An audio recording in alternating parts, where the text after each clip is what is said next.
TV is and where we're going. Showtime, people.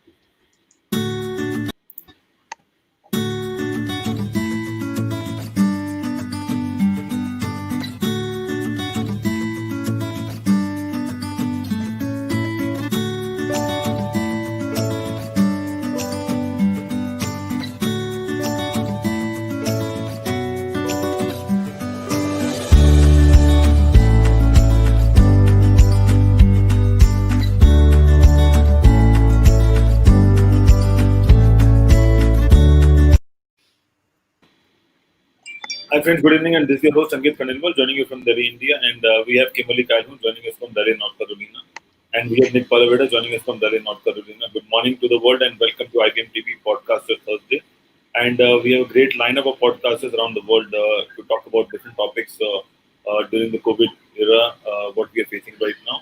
And after the Podcaster Thursday, we have our Gamers Den show at 1 o'clock. So that's the plan for the day. And famous Gamers Den show at 1 o'clock. But early this morning, everybody wants to hear what's going on in the Tower of Power with the Washington Report. Let's find out what's going on in D.C. From IBM TV, International Broadcast Media, this is your report from Washington. There are 54 days left until the presidential election. On the campaign trail, Trump is facing new explosive allegations, ones he cannot dismiss since they are, in his own words. In a soon-to-be-published book by Bob Woodward entitled Rage, Woodward revealed that Trump admitted in real time that he knew how deadly the COVID-19 virus was. Trump was on record and in his own voice discussed the lethality of the virus. 3 days later, in a public news conference, Trump told the American people that COVID-19 was like the flu. At that time, there were no deaths and under 20 reported American cases. Today, there are approximately 6,363,276 reported cases. Trump called the Woodward book, quote, a political hit job. It remains to be seen what impact this has on Trump's political base, who still believe COVID-19 is just the flu. In a related development, Bob Woodward is also facing severe criticism for not revealing this information 7 months ago when he first had Trump on record. It appears that Woodward, like Trump, put his private financial interests ahead of saving American lives. The Trump campaign reported that it raised jointly with the RNC $210 million in August, a whopping $150 million less than Joe Biden raised alone. In a separate but related development, Vice President Pence and high-ranking officials from the Trump campaign will attend a Montana fundraiser hosted by QAnon backers.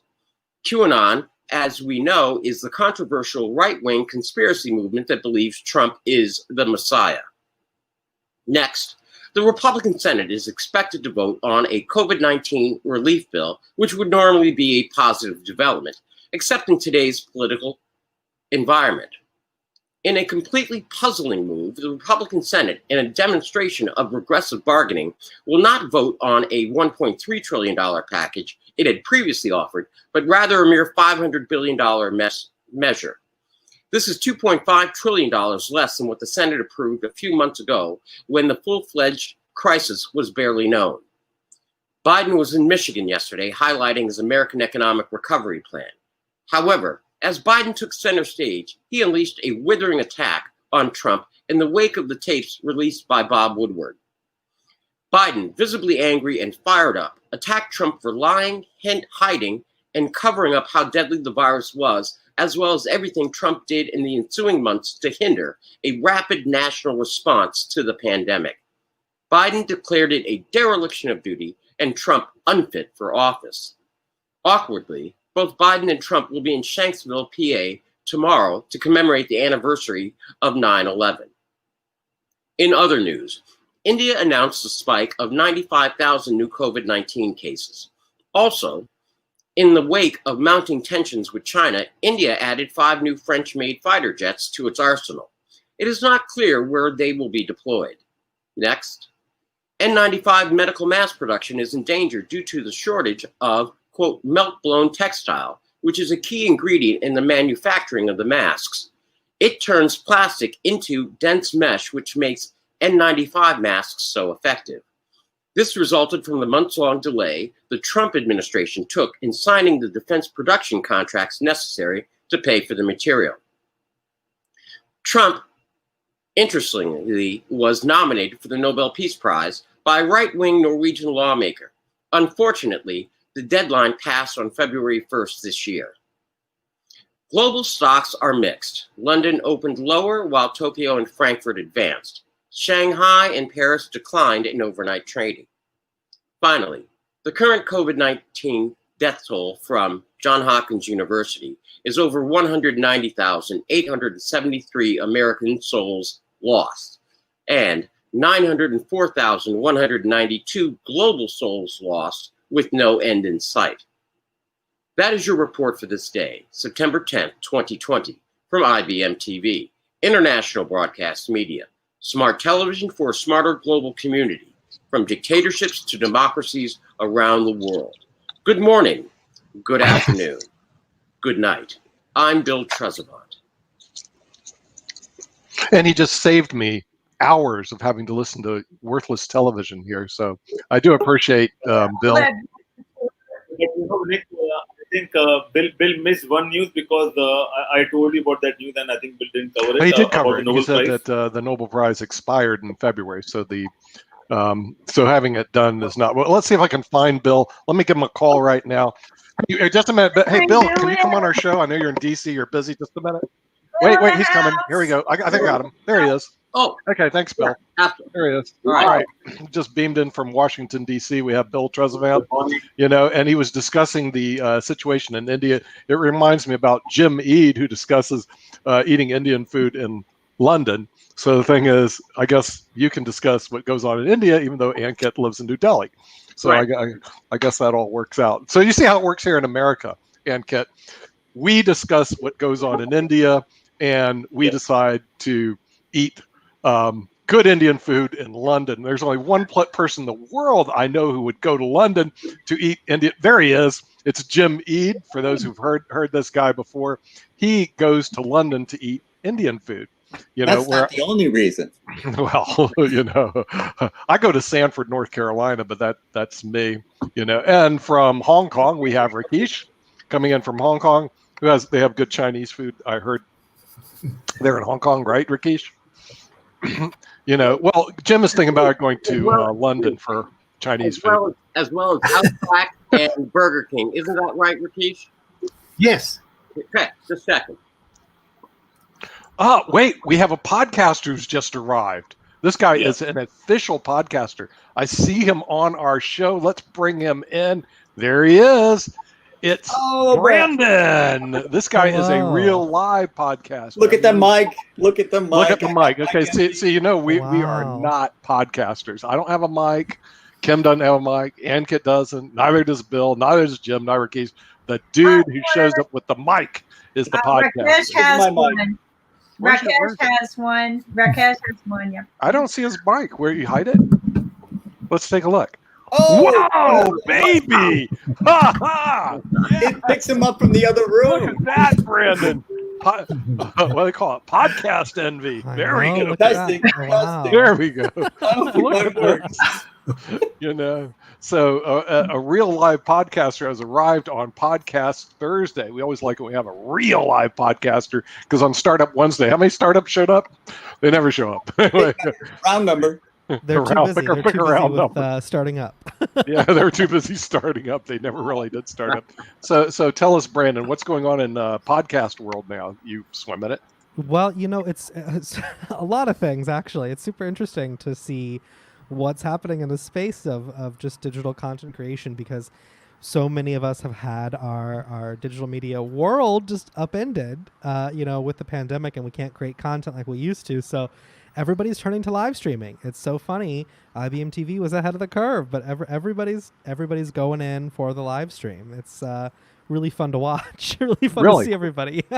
Oh, really? Okay, so they all decided what we were doing. They all decided to live stream. It's a lot easier than creating high production value content, where you're going out and filming and you have a staff and you have a whole thing. And obviously you can't be together during this pandemic. You can't all get 30 people in a room to film your content. So instead, everybody's going to sitting in their home and live streaming. So I think IBM TV beat the curve on that one. Yes, smart TV. Smart TV. Exactly. That I would have to agree with you. We're pretty good at beating the curve. So we've been known as smart television. I do have something I want to share with you, Brandon. Hollywood collapse. Yes, I imagine. Listen, so it's actually kind of funny story when it comes to the Hollywood world, and it's all about the unions. I don't know how into concentration you are. All the unions, Equity, SAG, a lot of unions have put out that you can't audition in person anymore. You can't do rehearsals in person anymore. So there was only one this whole summer. Believe it or not, there's only one union production. That was sanctioned by I think it was Actors Equity, sanctioned by Actors Equity to actually have a live in-person performance. It was a production of Godspell in I think Connecticut or New Hampshire. It's the only all of Broadway shut down, the whole world shut down, but one small theater in I think New Hampshire was able to pull off a live performance, and it was actually New York Times did a piece about how incredibly challenging it was for them to try and figure out all these new rules. So live streaming's the way to go. Godspell, you could just do a rerun, and they wouldn't know the difference.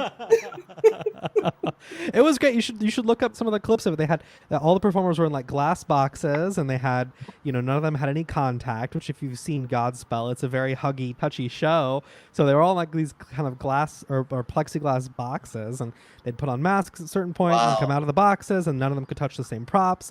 I mean, the unions were really trying to figure out how to navigate it. So the Times did an interesting piece on the kind of the future of entertainment, and what. Well, I have just become a playwright, and I am going to go with that because you got to write the play for the actors in the boxes.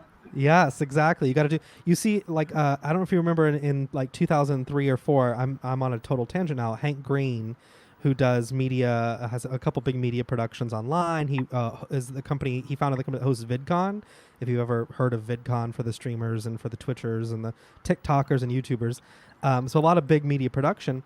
And in the early 2000s, as YouTube was coming out, he did a live, not a live stream, but like a live version of some Charlotte Brontë novels. Pride and Prejudice, maybe it was. It was one of those kind of classic novels where he put it set in the boxes where people were like, it was like a girl coming to her camera and having a video diary of what was happening of her day with all these different characters coming in and out that were all like, YouTube vloggers at the time in 2006 when that was big. So we might be headed back that direction in the podcast sphere. We might be headed back to the world of or you're going to head in the world of Hollywood collapsing. That's the nice thing about digital media is that we're not collapsing. We're growing at IBM TV. As a matter of fact, we have another podcaster has arrived. Dylan. Morning. Did you see what happened to Hollywood? It collapsed. It no longer exists. It's been collapsing. It's been collapsing for the last 9 months. Are you kidding? Oh, really? Okay, good. Okay, because they haven't collapsed in Boulder, Colorado, though. Oh no. Yeah. Well, tell us, why haven't you guys collapsed in Boulder? What's going on? I mean, it snowed recently, so the fires are out, which is kind of nice. Well, not out, but at least the skies aren't orange anymore. They are here. Are they still out there? Yeah, but he's in California. Oh, well, yeah. I have a friend in Portland, and she says these skies are, orange, pretty red. Yeah. Yeah, right. Pretty red and orange. So it's a little different. So it's orange skies, Nick, but I can't blame that on Trump. I've been trying. Guys. If you give me a moment, there might be a way I can help you connect it to Trump. Thank you, Bill. Hey, wait a minute. You guys I'll delegate that to Bill. You guys got to be cool here because we've actually invited somebody from the White House on IBM TV. So cool down the jets here, because we're being watched. Yeah, slap. So anyway, the thing is, I'd hope we're being watched. This is a network. Oh yeah, we are being watched. Well, we're being watched by some people that may not know who watches us.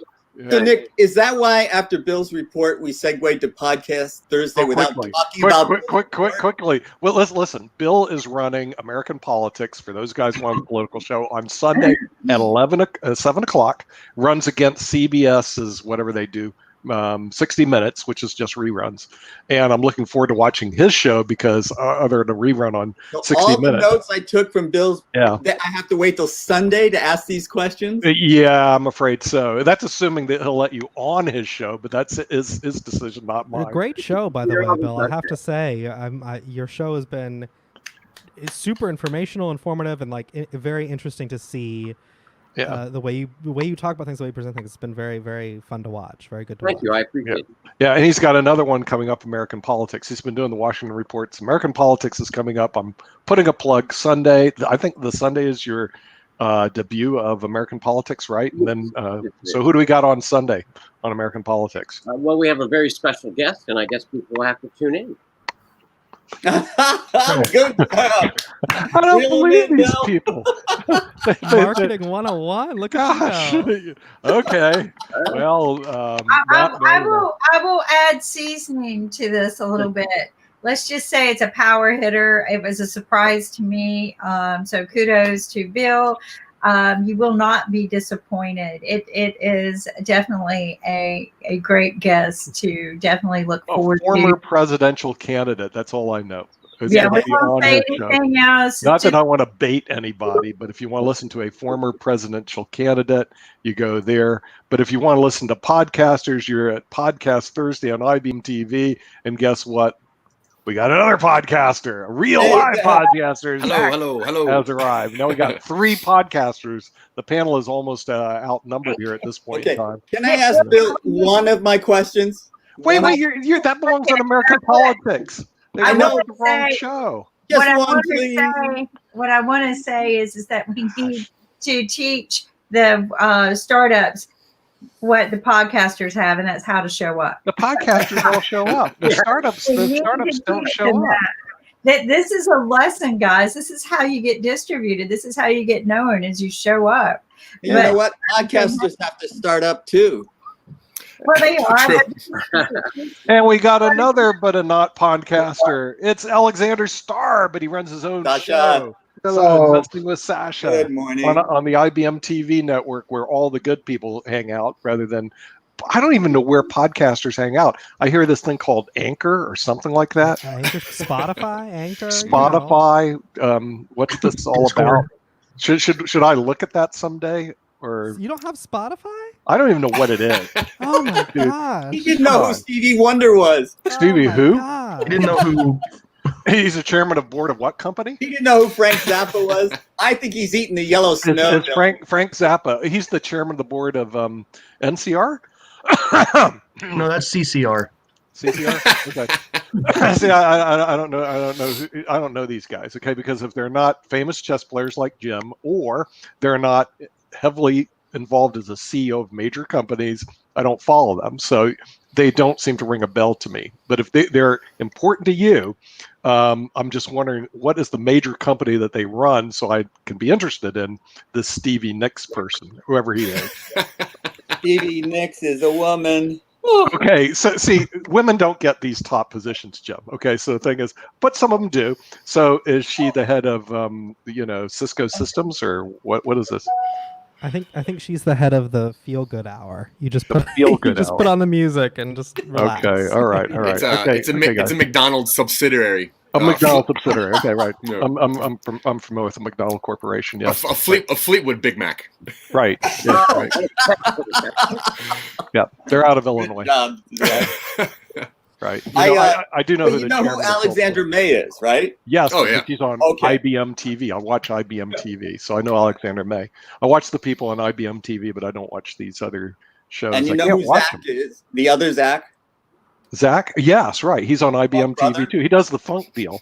Yeah, right. Zach does the funk show. Yes. And Nick, you seem like you would be all over funk, right? Yes, right. Well, I mean, the thing is, I watch the IBM TV shows, but this other stuff, I mean, I have to go look it up. I hear there's this thing called Love Island, Survivor, Bachelor, Dancing with Somebody. I don't watch that stuff. They're giants in the broadcasting industry. They're giants? They got a giant dancing? Is that what they do? They have two big giants dancing? Yeah. Oh, yeah. Love Island. I think it's on... Love Island. Yeah. Okay. It's on Mount Broadcastmore. Really? Love Island's on a broadcasting. Has everybody seen it? Do you know what it's about? Which island are they on? And then San Martin, Caymans. I've been all there. Aruba. Well, I bet Australia, because maybe that's why our that's a big island. Look at that foggy, stupid island called. We need Willie. Where's Willie? We need him. You know, so I'm glad you guys know Mr. Nix or Mrs. Nix, who had Cisco Systems or whatever company he or she works at. You know, or Intel maybe. You know that you've been to Intel's office there down your street. You know, Intel and and Oracle. I know who runs Oracle. You know, anyway, yeah. So Frank Zappa, is he run MGM? Was he with Metro Goldwyn Mayer? MGM Universal? No. Okay. All right, guys. Since you're gonna I'm gonna have to Wikipedia this guy Frank Zappa. You guys all seem to know him, right? Oh. Good. Oh. I'll have to look him up. I have no clue who he is. I assume that he's famous. I have no idea what he does. You know, pretty well regarded musician. He's a musician? Yeah. Oh, yeah. All right. He's got some kids. Good. Yeah. Moon Unit. Right. Dweezil. Dweezil, Moon Unit. Yeah. All right. Okay. Podcasters. Now, we noticed that Brandon has this big microphone. I mean, serious podcaster. Dylan, don't you have this big microphone? Because all the podcasters have this big microphone. I don't see your big microphone. And Zach, I don't see yours either. Take a pill. It's rude to have it out on stream if I'm not using it, Nick. Oh, really? I just want to see if you have one. Now, Rakesh, who is not a professional podcaster, Rakesh, show everybody your big microphone. Zach is right. It's all over that. Woo, baby, woo. Serious microphone. It looks like that thing that comes out of Jabba's palace and talks to Podcast envy. Yeah, look at that microphone. But Brandon does sound great, though. Yeah, yeah, he does. Thank you. Yeah, because it's good for my looks too. Because if I put something in front of my face, you can order from I should try that then. Yeah, you can't see the double chin I got in quarantine over here. There we go. So I gotta keep. Hey, beards have a purpose. Yeah, exactly. I'll just have this mic as a beard now. Okay. Maybe you can explain to my economics audience what is a Spotify. You know, on Economics Monday, I have the Dean of University of Illinois Business School, the Dean of Yale. I've got Chairman of American International Conference. I'd be curious if they knew what the Spotify thing was. I'm pretty sure. You guys seem to be pretty happy. It's a subscription music streaming service. That's it. Yeah. Right. Yeah, it has a really large library. Sort of the original of subscription movies. Like they came out, and then a few years later, Apple Music came out. Yeah. Other software came out. So they wait a minute. You mean I have to pay to listen to music? I can turn my radio on. Yeah, of course not. That's the reason I'm not interested. I can turn my radio on and I can listen to it for free. And you want me to pay for it? Yeah, they have. They do a lot of. They've gotten now a lot into original content. So they've started really pushing They bought a lot. They bought Gimlet Media. They bought a couple other big podcasting companies. Right. And so now they've got like Michelle Obama's podcast is exclusive to Spotify. They've got a bunch of other famous people. Joe Rogan now is exclusive to Spotify. So they're just kind of buying everything. Right? Okay, stop right now. This Joe Rogan. Should I know this Joe guy? Oh, I would say not worth it, but I don't want to get canceled. I don't want to get comments. Joe Rogan maybe Jim knows people. They're not that sort of person. He's a professional. He's a professional wrestler. Yeah. Is he? He's a professional hot air blower. Was he an ex-governor? Jim, help me out here. Do you know who this Joe Rogan guy is? They dropped this Joe Rogan's name. He's an actor on an old show called Talk Radio. Talk Radio? Talk Radio guy. See, I know you guys are pulling my leg now or not. No, that's true. He's an old MMA announcer who started a podcast, and everybody he has a very dedicated fan base. So he's got a cult following. Yes. Kind of. He's the Rush Limbaugh of that. He's more like the Glenn Beck, I would say. Yeah, that's true. Really? He's like kind of off kilter, but like not crazy, but just seems off kilter enough to have an audience. You know, like he's kind of like Alex Jones for bros, but back when he was fun. He's like Jim Ead, but for chess. Oh, got it. Right. Yeah. What Jim is for chess, that's what Rogan is for Spotify. Now I'm starting to get that. Okay, got it. Okay, what Jim is for chess, right? Alex Jones for frat bros is my favorite comparison I've ever heard. Or Oprah for bros. Now it starts making sense. Wasn't really sure. Oh, you guys have me laughing too hard. Oh my god. Yeah, well, we're just trying to learn things. We're supposed to be educational, and entertaining at the same time. Yeah, and you guys bring all sorts of interesting things that like I've never heard of, and I'm learning this stuff because I'm gonna bring it to my hardcore business-driven billionaire crowd and see if they know any of this stuff also, and see if they know which board that Frank Zappa is the chairman of. We'll find out. And I'll report back to you. I'll say, guys, do you know Frank Zappa? Chairman of the fret board. The frat board. And then I hear these things, but I don't know very much about it. There's a thing called Anchor. Okay, what is an Anchor? Anchor's a network. Anchor's another network. Yeah, they bought a bunch of podcasts and correct me if I'm wrong, somebody in the stream, but I believe they started by buying a bunch of like famous YouTubers podcasts in like 2011. Really? I think was their kind of MO was they bought like Grace Helbig, they bought like Tyler Oakley, they bought I don't know if all those are accurate names, so fact check me, but they bought a bunch of famous YouTubers, and so they started basically building a studio and broadcasting their podcasts and with ads. It was almost an unsuccessful podcast platform until they started buying YouTube channels, turning those into podcasts, and now they are the leaders of monetization as far as podcasting goes. So really? You can publish your podcast through Anchor, actually create a podcast through Anchor, and they help you monetize and create your own ads. That's their main focus. But you have to go to Anchor to listen to those shows. Oh, really? Whereas anywhere else will put your shows on Spotify, Apple, and Anchor will too if you do it. But where does Pandora fit into this? Pandora is one of the first like streaming music things, but to put your podcast on Pandora takes about 6 months, and we're still waiting. Yeah, it's really impossible, and also Pandora is not a great service. So Spotify kicks butt. Spotify's better than Pandora in every aspect. Really? So Spotify is where people they send their podcast to.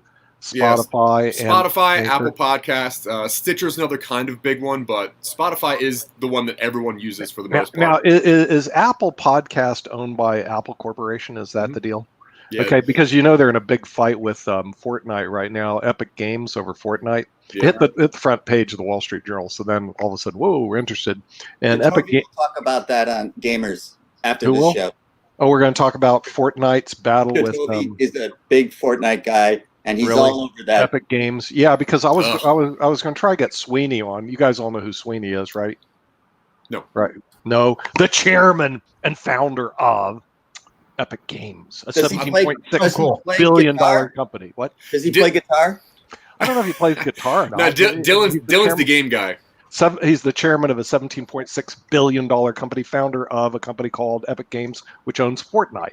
So with Sweeney, yes, I'm familiar with him. This guy, Frank Zappa, to my knowledge, doesn't run a multi-billion-dollar company. I have no clue he is. He does. He does? Okay. Yeah, he does. He did. But the thing is, you guys have yet to tell me what company he runs. You keep saying he runs the frat company, but as soon as I find out that the frat company, whatever he might call it. According to Jacoby, Epic Games did it the right way. Well, that's according to Jacoby. But remember, the courts make the decision, not Jacoby, or our gamers guy, Jacoby, right? The courts make that decision, and from what I understand, that they got slapped and slapped back because Apple's coming after them for lost revenue now. So the countersuit just takes place after they sued Apple because Apple was kids at home stay out of the courts. No. Don't pay those lawyers. No, wait. I got to figure out how you guys can get into fights so that retainers can hit. But the thing is, they're in a big legal battle right now, which is hey, that's exciting sport. I mean, it's exciting, especially that finally the lawyers get what they get paid. I mean, that's the whole name of the game, right? The lawyers always win. It doesn't matter who loses. Yeah, that's right. Whoever wins and loses, well. That's the decision. But what shows me is this, and I'm wondering if you guys are concerned about this, the potential antitrust aspects of Apple getting into every bloody business using their economic might to muscle people out of the cyberspace, which is of course the complaint that Epic Games had against Apple because they're charging. That's a big rake, 30%. Totally. Are you kidding me? So I actually not to totally take over this conversation, but so I'm least concerned about Apple of the companies that had to testify before Congress. It was Google, Amazon, Facebook, and Apple. Right. I think all of them came together. Yeah. I think Apple's got the least to worry about because Sure. they have so many different areas they operate in, and they're not. So I think they've got least to worry about as far as that Yeah, goes. right. Well, it's just very interesting that a lot of these companies are taking a lot of space in a lot of different areas, not just technical areas. They've invaded into the media market as well as the technical aspects. Well, you of don't that. want the socialist perspective on this, but you know how you say there's 5 channels, the 5 companies that control the Control media? 90% of the media in the United States right Right. now. So we're 5 talking about corporations 4 own giant 90%. companies controlling their ability to get their content on the air. Really? Wow. You know, I mean, see that's just insane. But no, I have seen those demographics. They don't look very favorable for the entertainment community. And then with Hollywood collapsing, well, you know, When other did you than start podcasting, buying people that do. magazine? What? When did you start buying that magazine? Hey, inquiring minds want to know, Yes, I baby. guess so. You know, you got to get the up-to-date. That's from your things that's bodega going down on. the street there. You You're know, getting your yeah. coffee. And like, You something have a I can bring bird? on the show. If you have No. a pet bird, you need to line it. No, I was actually thinking of Henning Morales, the guy that shows up on our Celebrity Tuesday. I was thinking of him when I saw Hollywood collapsing because he produces the Dirt Merchant, But Henny you will know, be okay. movie He's shows. not part of the Hollywood scene so much as Well, he just rented out or bought a space in Beverly Hills to do for a studio. I mean, that's got to be some expensive real estate, dude. You That's know, I mean, Boulder, Colorado is one thing, but That's Beverly expensive Hills. there. You can live I there. was gonna say it's expensive there. Now Brandon Smart, he moved to Tampa, St. Pete, cheap there because they're cheap old people. Yeah, not but- smart though. It's too hot here for me. Yeah, it is very hot, It's too right? much. Yeah. But Boulder's expensive, but Beverly Hills, that's expensive real estate for heading Oh, to acquire. So Well, for him Cash, to hang out there, What's the real estate going for in New Zealand? no, he's in Hong Kong, baby. Try Hong Kong. He's moving to New Zealand New though. Zealand is doing well now because a lot of bigwigs, I think even Elon Musk is investigating property there. Oh my And, goodness, yeah. that's a negative. And Kirsten Dunst has already bought property there. But I noticed that a lot of people are selling their property in the US, a lot of film actors. I noticed that gets reported in the press in New Zealand for some reason. And almost everybody in Hollywood is selling their properties. Yeah. Sasha, can I move to Toronto affordably?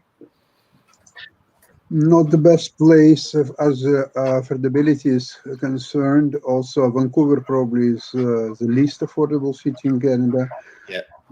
If you would settle somewhere around like 40 minutes drive from Toronto, you can find actually quite good deals there and nice properties.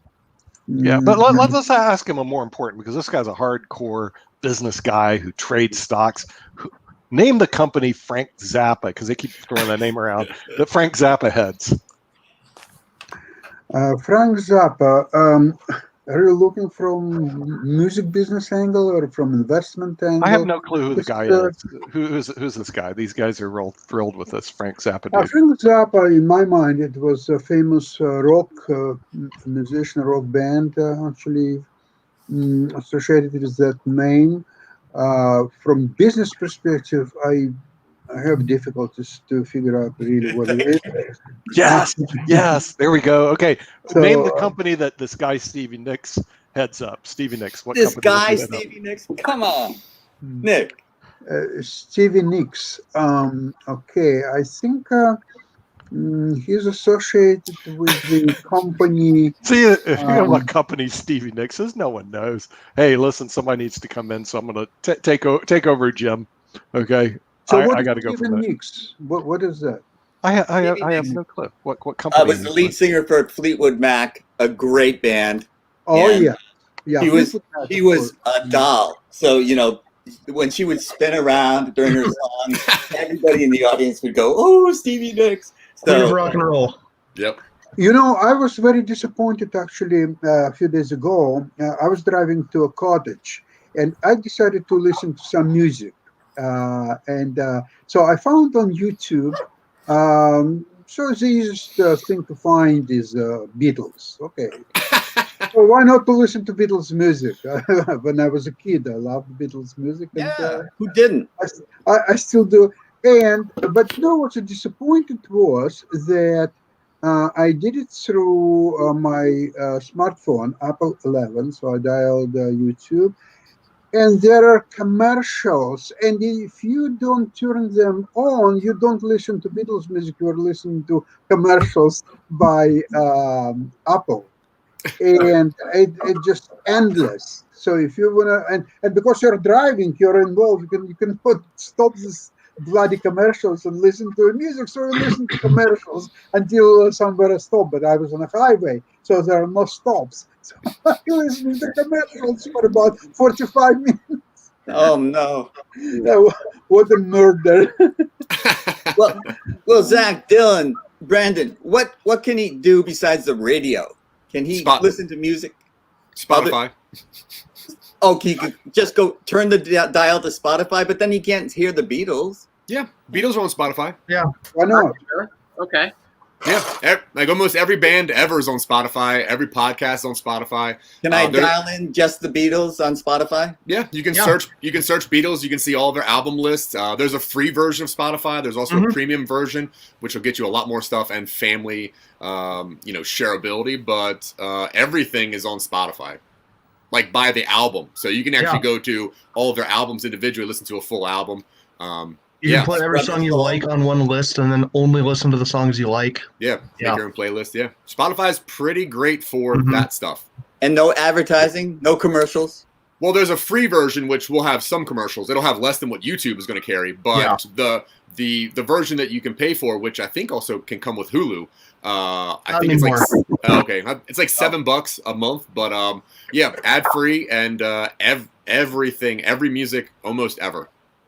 I've had it for like 4 or 5 years now. It's fantastic. What does Brandon suggest? Free of commercials.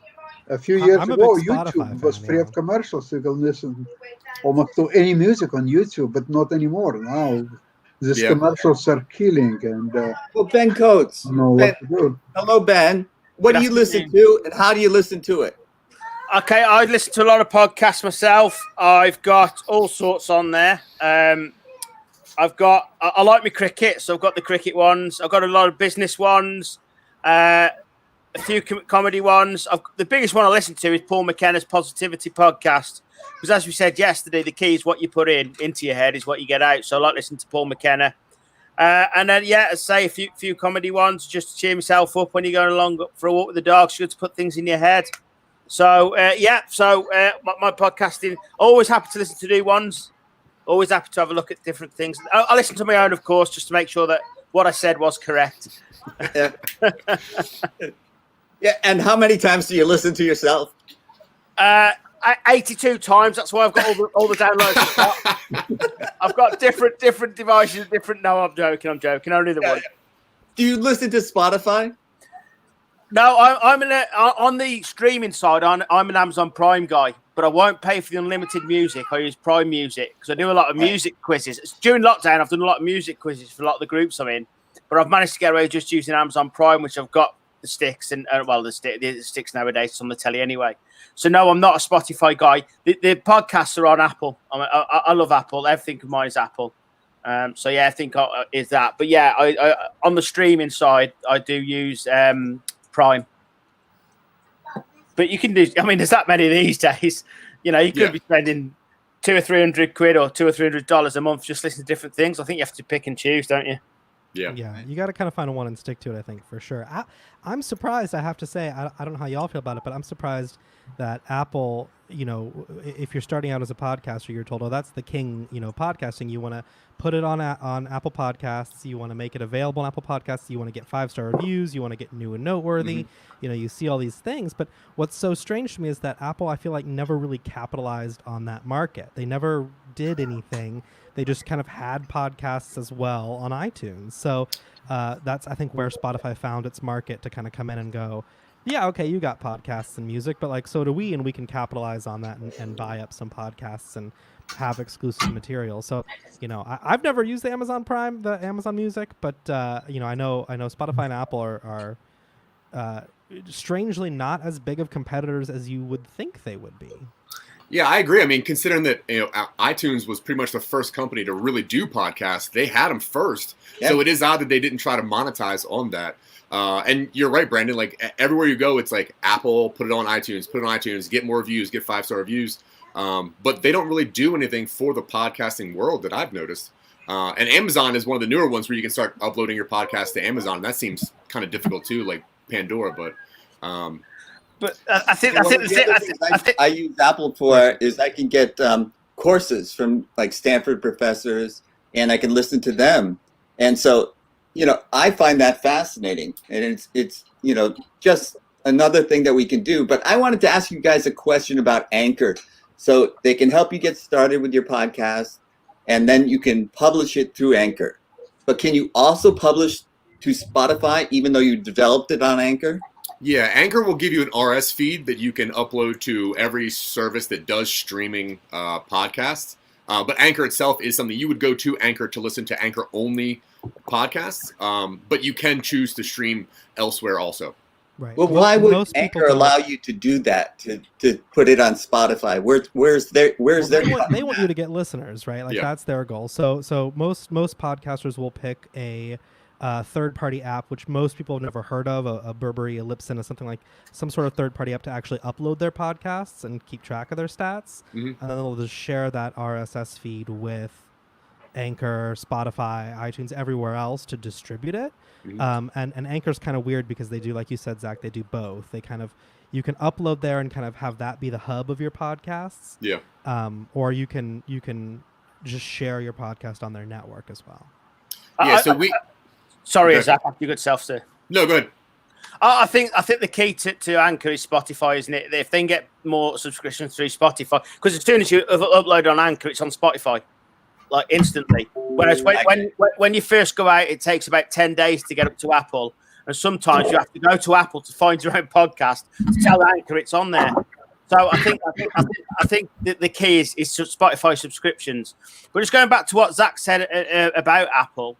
I think the biggest thing is not particularly the podcasts on Apple. I think you're quite right. I think we get a poor service as podcasters from Apple.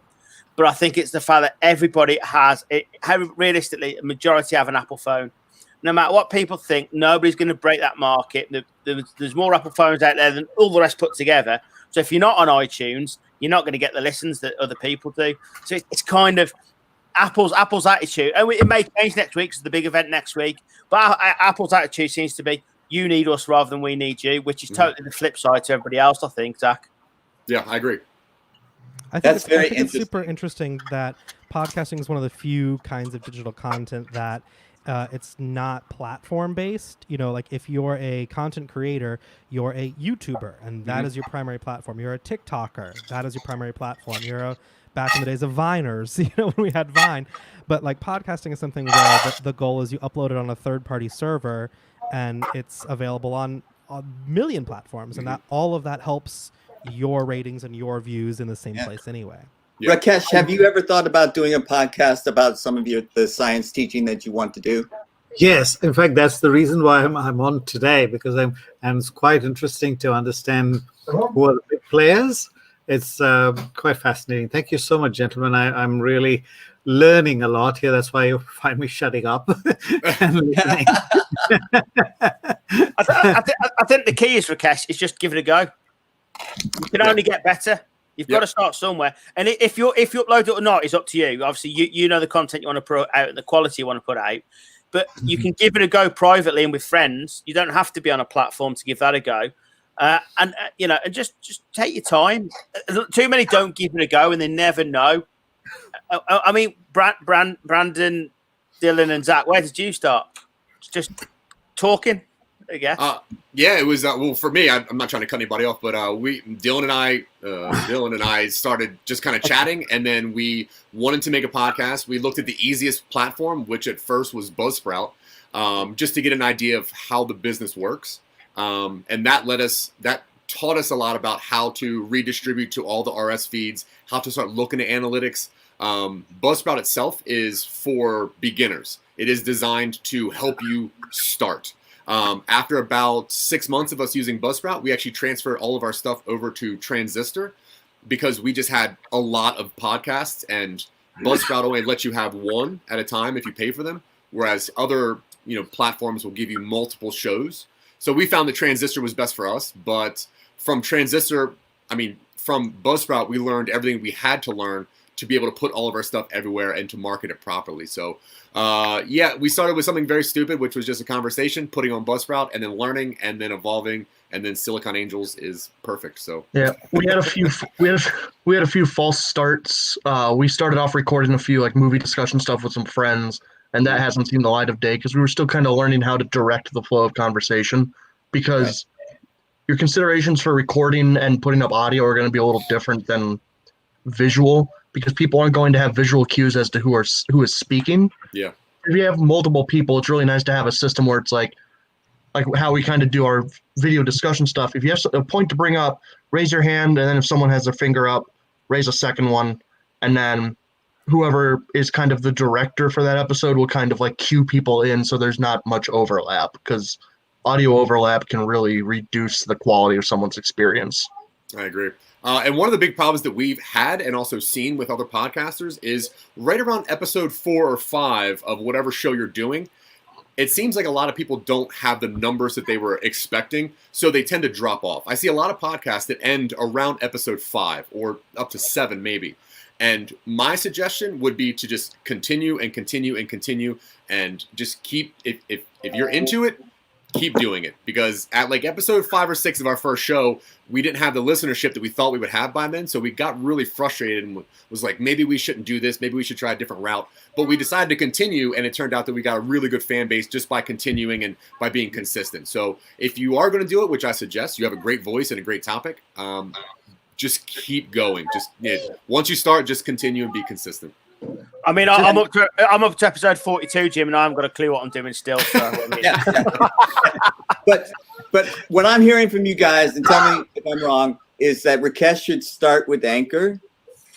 Well, I don't think it matters. I think so. I'm kind of opposite of these two guys. I started backwards. I started with video production, and then when I kind of got out on my own, found that starting up a video production business is way more expensive than starting up an audio production business because you need, lots and lots of high-end technology to be able to do video production. So I started doing podcasting as a way to something I could set people up for. I could literally have a client and be like, here, I'm sending you a Zoom H4n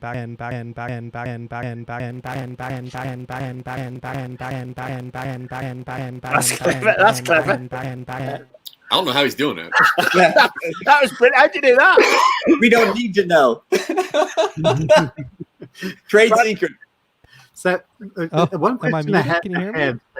Do you sort of write out as a script, or do you just talk into the microphone as if you're talking to somebody? You've got. Sorry, Zach. After you go self, mate. You go first this time. Well, Dylan and I started out with a script for our opening and our closing just to make sure that we were hitting all the right topics. And then we would allow ourselves. What we also found is when reading a script, you don't sound as natural as you would want to. But we wanted to make sure that we were hitting all of our key notes that we had to, the script of the show, the people that we had to thank. So we had a script for the very beginning and the very end, and a loose kind of bullet points throughout, just to keep the conversation natural. But that all depends on what your style is. Like Dylan and I make a lot of fictional podcasts, so those are script heavy. So we actually just read those as characters. On the ones where Dylan and I are just reviewing things, we're bullet points, just so that we can keep conversation natural and sounding good. Good. Yeah, that's nice. I like it. I completely agree with Zach, really. The truth is, if anybody asks me how to do podcasts, I say never do it on your own. If so, like Dylan and Zach work together, or you have guests on, it's always better when there's interaction, in my opinion. So, but the truth is, Rakesh, you don't need a script with what you're doing, perhaps with what you're doing, but if you have guests, you need a plan. So, and if you've got a guest, your listeners don't want to listen to you. They're not coming to this part. They don't, because you've got a guest. they're more interested in what that guest has to say. They listen to you every bloody podcast, and they're probably sick of you at times. So if you've got that guest on, that's what's going to attract them. I never ever say, today on my podcast, you can listen to me, and it's on today's podcast you have, and that's what they're going to listen to, is that. So mine's called The Entrepreneur's View of Business, and it's all about positivity. They know I'm positive from day one. They want to listen to the positive people I have on, because that's where they're going to get more out of that podcast, that single podcast, from that experience. So if you are going to do it, if you're going to script something and it's very technical, I totally understand you're going to do that on your own, and it's going to be like a educational thing. But in general, podcasting should always be about a minimum of 2 people, but never over 3 or 4, because it gets really complicated then. Yeah. And Sasha, when you were starting your modern investing with Sasha, I think you did one show by yourself and you realized you needed guests. Is that correct? Yes, it's essential because it's a very complicated subject, what I'm doing. I still haven't found the right form of doing that. I don't understand what is my audience really. So if I don't have any guests, it means I have no audience whatsoever. So basically, I am my audience really. So I'm talking to myself. I'm trying to educate myself, but I have to be a very good teacher, and I'm not sure whether I'm better student or a teacher. So essentially, I figured out that the best way of dealing with the problem is to have at least 3-4 people in the audience. So at least now I have some audience. I don't know if there is anybody listening, but at least I have 3-4 people. It's not so bad. So now I'm talking to 3-4 people of like-minded people, and it's way more entertaining than talking to myself. Yeah. Right? And Dylan, how about you? How do you know who your target audience is and who's listening? I mean, when we did Silicon Angels, I just kind of wrote the sort of content that I appreciate. Like Zach came to me with the idea, and I just kind of wrote like, "Hey, we're doing a sci-fi comedy. It's about robotics and tech support." And I'm like, "All right, what are the jokes that I would like to see in there?" Because we went into this with no real established audience whatsoever. So I was just writing for like, Zach and I decided we didn't want to do anything with a super easy punchline. We didn't want to go back to the same well that other people had done. And we wanted to put something out that people could really enjoy as they listen to it. Mm-hmm. And I mean, when we do our film discussion stuff, I think we get in depth enough that we're also targeting people who are a little more fans of film and pop culture as opposed to just casual watchers. But I also think that we're doing an okay job at not like making it inaccessible for those people. Can I just ask Dylan and Zach, though, on that basis, do you enjoy doing it? Because if you don't enjoy doing it, you can guarantee your audience aren't going to enjoy it, can't you? I have nothing but an awful time. It's so terrible. It was a leading question, Dylan. The answer's meant to be softball. Love that pitch up there. Yeah, I mean, when we started, we like Dylan said, we didn't have an audience. We didn't have any fans whatsoever. We just had an idea that we thought was cool. We actually were trying to make a film first, and then it kind of went back to, well, this is a really funny joke that is audible only. So then we kind of fell into the podcast idea, and then that turned into, hey, since we can't make movies yet, and like Brandon said, it is a pretty big expense to start making, visual things. Right. We decided to work our skills and learn a lot doing podcasting. So yeah, we had no fan base. We were doing it just for ourselves to make us and our coworkers laugh, really. Yeah. Well, that's a great start. But do you want to expand your audience, and how would you go about doing that? Well, I think that for me and Dylan, it works for us to make us laugh. I think that our style of people, like the movie nerds and the deeper thinkers when it comes to sci-fi things, I think that's our natural audience, and we'll find those people. But I think that our storytelling and our jokes, we find that the people that we surround ourselves with, they all kind of like the things that we're doing, and then that radiates out. So I think most importantly, what Ben said, you have to like/love what you're doing, and it has to be good to you first. Yes. If it's good to you, then you'll keep working on it, making it better, making it better, making it bigger, making it bigger. And, what started out with Silicon Angels, which me and Dylan did, we had some people coming, back to us say, hey, you guys are this is really clever. You should do more things. And that really pushed us to start doing more things, which got us to Talking Upstream. And now, because of Talking Upstream on Sundays, we create nonstop things that we can keep working on. So, it is just make yourself laugh, make yourself happy first, and people will like it. And Ben, how do you know who your target audience is, and how do you try to expand it? Firstly, your target audience, the ones that will download it, Jim. Otherwise, yeah, and subscribe. So yeah, I mean, my target audience is entrepreneurs. You know, the people that want to know about business, the people that are not racked off with today's world, because that obviously we got the health issues, but they're not happy with the way the world is and the way that people are talking it down rather than talking it up. I suppose the people that aren't into mainstream media is my target audience. The only way you can keep promoting it is by keep doing it. If you've got a new episode, it's fresh promotion. Mm-hmm. And as Zach said earlier, the problem you get with a lot of podcasters is they get to 5 and they wonder why nobody's listening. They're not putting out fresh content. Nobody's going to listen to the old content. You may have already hit your maximum audience for that 5 episodes. You need to do 6, 7, and 8. And if people don't listen to the first 5, change tact. Mm-hmm. Change. Don't pivot. Don't completely change. Keep along your line. Change. And things like that. And the biggest issue for me with podcasters is they don't ask people to go on. And they don't think. I mean, I'm looking at you and Sasha. You're both on the left of the screen. Together, a podcast for you two about chess would be absolutely tremendous for a chess audience. But it wouldn't be. The thing is with you two, it wouldn't be straight laced. I know you two now, and I know that you like a good laugh as well. I know you're very serious about your chess and you love your chess, but you're not one of these that says left to this move must be done. It could be a comedy value to it, but you'd still get the technical content. And this is what people don't understand. They don't understand who they're talking to. Now, you two are experienced because you're on IBM TV. You understand the audience. You're very good at interacting with the audience, and that's the key. If you're giving out content that nobody's going to interact with, or nobody's going to press that subscribe button or that review button, you're wasting your time. You might as well just go and do something else. But these downloads, aren't they like on Spotify? So doesn't Spotify know who the subscribers are? How do you know? You don't know who your subscribers are, but you do know. You get your figures. I'm on Anchor. I use Anchor, and it gets fed back to Anchor. So you actually go on Anchor for all your stats. Okay. So yeah, there's a full analytics page on Anchor. It's very good. It's in one spot there. I mean, you can go around the different, the different platforms, having a look, etc. But right. if you stick to Anchor, I'm talking to people that are starting up. If you stick to Anchor, everything through Anchor, you're spot on there. Okay, so Rakesh, let's assume you're starting up with Anchor, and your target audience is just anybody who's interested in science. So it's global in nature, right? Yes. So you could expand.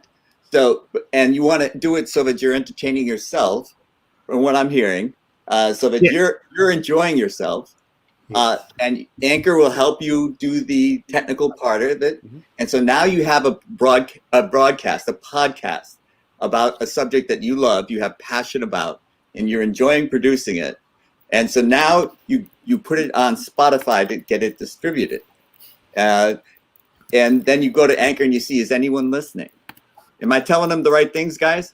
Yeah, I mean, your analytics will be on Anchor. We use Transistor, so Transistor gives us analytics from, iTunes and Spotify and wherever else you can hear it. But yeah, Anchor will have all your analytics. You can see which episode people are downloading more. You can see subscribers, your listener audience, that kind of thing. So it's pretty easy.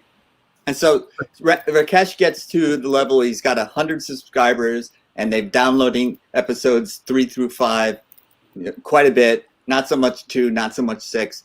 And he pivots a little bit, and he's got episode 7 that's really great. How does he let more people know that episode 7 is the one to download? Well, I mean, you have all of your social medias that you can use. You have your Facebooks, your Instagrams. You really got to use your markets. There are groups within Facebook that I use, me and Dylan use for our podcast, that can have up to like 20-some thousand people in certain groups. And a lot of, honestly, what Ben was saying was also network out, have people that are willing to be on your show and are willing to just share that, hey, I'm on this show. And, Rakesh is doing this awesome science stuff. I'm not exactly sure what your show is. Science. It'll be science with or something like that. Yes. No, I love that. Whereas me and Dylan, Yeah, so Nerds like us love it. I'll listen to it. I love science stuff. But yeah, that's it. It's really just sharing it and just making sure that it's consistent, because like we've learned in everything, consistency breeds credibility. If you stop at 5 and you let go for a couple months and you put out 6, people are gonna kind of forget that what you're doing. But yeah, it is easier than you think, and just don't take it personally when millions of people don't listen to your stuff. Is there some time limit that you set? How long do you have a podcast? Good question. normally? Well, Dylan and I did a lot of research on that. We find that a lot of people have a listening attention of about an hour. So what we tried to do was make about a 35 to 45 minute show. That seems to be a good traveling distance. Most people drive about 30 to 40 minutes to something. So what we want to do is capitalize someone's travel experience somewhere. If you're jogging outside, you want to listen. You're usually jogging for about an hour. If you're driving somewhere, it's really no longer than an hour unless you're doing something cool. So we thought that was a good span of time to keep people's attention for what we're trying to tell people. It's like the way university lectures are normally about 45 minutes. Yeah. Yeah. Okay. 35 to 45 minutes. I think it's sort of a rough range. Yeah, there is a time, like sometimes I listen to a couple blank checks or a couple of podcasts, and when I see that they uploaded one and it's like a 2-hour one, I'm like, oof, all right, I gotta plan for this. I gotta break this up. So yeah, if I see one that's like 30 minutes, I'm like, oh wow, okay, cool, I can knock this out as I'm just taking a quick walk around the neighborhood. So we find that 45 to 50 minutes is kind of the max of what people are looking for our show for. Except for Talking Upstream, which is 90 minutes. I think Zach's right. I think the hour is the limit realistically, on that, especially on average. But I think you can go shorter. There's no problem going shorter, but going longer, you do start to think, have I got time? Yep. You know, a lot of people don't realize the time they do have walking around, obviously. But, you know, a lot of people think, have I got time? Can I be bothered to download it? You know, of course, is it how big a file is it? Is another question some people ask when they're on data, not on Wi-Fi. I mean, what my sweet spot is usually between 19 and 25 minutes. But I have done longer, up to an hour. But my sweet spot is between 19 and 25 minutes for my audience. That's but great. Again, it's knowing your audience and knowing the sweet spot. But I'm not afraid to go higher. But I certainly wouldn't, like Zach said, I wouldn't go longer than an hour. But I do put out little ones of 8 to 10 minutes, which are little sweeteners, which bring in a new audience. Because if they're looking, they're not going to look at listening for the 45 minutes Zach says if they're testing it. But they will listen to little tasters of 10 minutes here and there. So it's about balance, Rakesh, I think, and it's about fine. I mean, yours, for me, you could do 2 out of 1.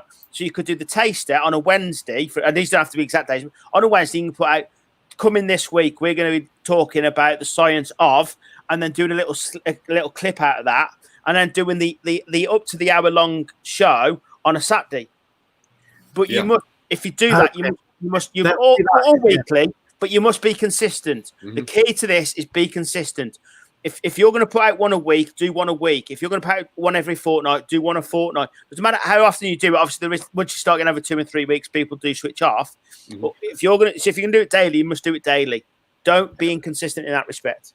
Yep. Yeah, I'll probably go for a weekly one to start with, because I think I can sort of develop that. But and then go for a bi-week, two podcasts a week, because I'm looking at contemporary science on one side and ancient science. Different cultures have different sciences, so things like that. Sort of there's a mix and match of contemporary as well as something. The roots of science and the way science developed. That's what I'm looking at, and want to do it. One middle of the week, one end of the week. As I think that's about the maximum I'll do. But start with one a week. You might want to do that teaser for that 1 hour episode. You might want to do that teaser. So Wednesday teaser for the Saturday show or something like that. I have another question. This is for the panel, but mostly Sasha. Sasha, I know you can invest in Netflix. I know you can invest in Amazon, but can you invest in Spotify? I think so. Yes. So Spotify is traded? I can check, but I think yes. You can definitely invest in some nobodies. That's a fact. I am most interested in your brand name. How did you choose that brand? Okay. I just figured it out. It's Spotify technology.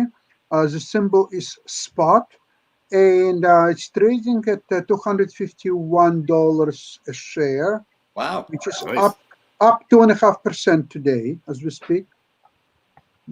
Although it's sliding down, it opened at a much higher price actually. It opened at 263, so it went slightly down, but it doesn't matter. It's I think it's pretty good stock, and maybe I'll sell some calls. Well, I would think that this is not your area, this kind of streaming thing. So wouldn't you invest in something that you're knowledgeable about, or is this kind of thing like it's a hot subject, and so maybe it's going to go up and up and up? First of all, there are two aspects of it. One, whether you like the idea, whether you like the company that involves in developing of this idea. I like both. Now the three, you have to analyze the actual stock, where it is now and which way it most likely will move on. That will require a little bit of time to look, although not much time. I can do it while I'm talking to you, because everything is so materialized, and everything is whenever, like I remember even not that distance time ago, like 25 years ago, in order to find fundamental characteristics about the stock, you have to go, if not to library, you have to research, you have to probably go to your stockbroker and found some research papers there. Now today you just touch a few buttons on your computer, a few keystrokes, and then you have all the information what is relevant, and then you can proceed from that point on. So most likely, if I would buy a stock today, I would sell covered call just as well as a protection. Okay. All right. So do you guys think that this is especially because of the pandemic, now people are having to stay at home, and this is a one way for you to stay active and get your message out there, whether it's an educational thing or it's an entertainment thing. So it seems to me that this is an idea that's time has come or been forced on us.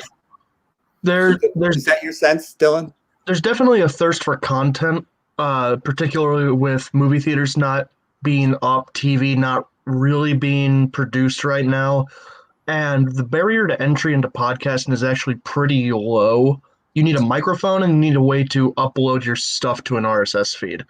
So there's a lot of groundswell around some grassroots network stuff, a lot of independent people. Zach and I are an example. Like, we produced a completely fictional podcast entirely by ourselves.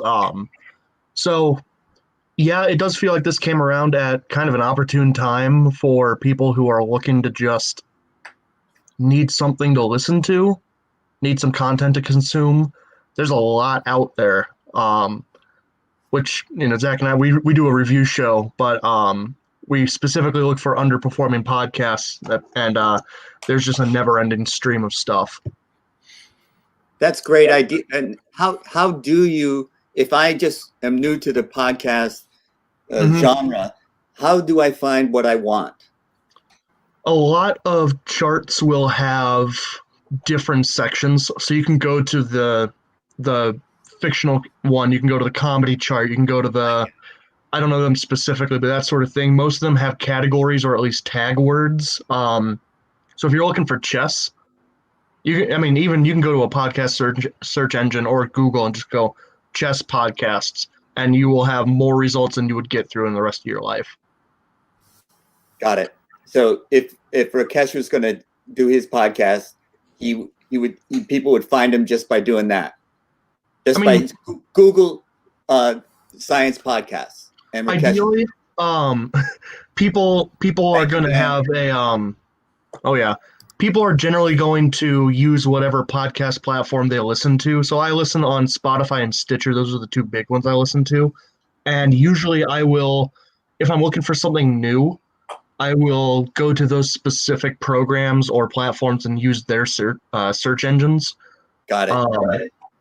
Well, yeah, one of the big things that Zach and I learned early on is to make sure that your tags are appropriate, like your keywords, so that when people search, just like, so for when we put up Silicon Angels, one of the keywords was technology, and just because we wanted to, it's a comedy show about technological tech support, so we wanted to make sure we could hit that audience if they were looking for something in this vein. So this is something that I learned about hashtags on Twitter or something like that. So would it be hashtag science, or would it just be keyword? Just keyword, I think. It depends on the platform. Some of them use hashtags, but the big ones like Spotify and Stitcher just straight up just keyword parsing. Okay, so would I have it in the headline, like my show name? Is that where they looked at for the keyword, or is it anything that's in your podcast? It's anything that's in your podcast, but I think the big ones it pays attention to, there's a specific field when you upload it for keywords, like specifically for that. And then sometimes it'll have a drop-down menu. Sometimes you can just input it into the text field. Sometimes it's like you click any that apply. It depends, again, on what you use to upload your show. Right. Right. Interesting. So Ben, how did you get started? What keywords did you check? The keywords I use are entrepreneurship, entrepreneurs, anything really around that, and obviously some of the larger entrepreneurial people that we know, because you have got to feed off the back of them. They're the ones making all the money. So if us little guys can make a bit off the back of them, then why not? Yep. Obviously, that's the way it should be. So yeah, it's you've got to know your market, you've got to know your street. There's no point in putting McDonald's in or KFC if you're doing a podcast about entrepreneurs. Even though we wouldn't mind a bit of that, but you know what I mean. You're going to get burger people on. So there is that. But I mean, just get on, just do it, and just see where you get to. And like the lad said, don't get to 5 and stop, because you're probably just at the golden peak. Then you're probably just at the tipping point where you are going to get listeners. Guess what? Your first episode, unless you put a lot of money behind it, you're not going to get thousands and thousands of listeners. That's just the way it is. You've got to build. You've got to start somewhere. If you get one listener your first episode, you're doing better than somebody who's not making a podcast. That's the thing you've got to think about. Don't get wrong. We all want more than one listener. Of course we do. But if you start one, you're started. Now, there is ways of avoiding that, and I'm pretty sure that Dylan would agree with me. There's ways of getting more of an audience for your first podcast.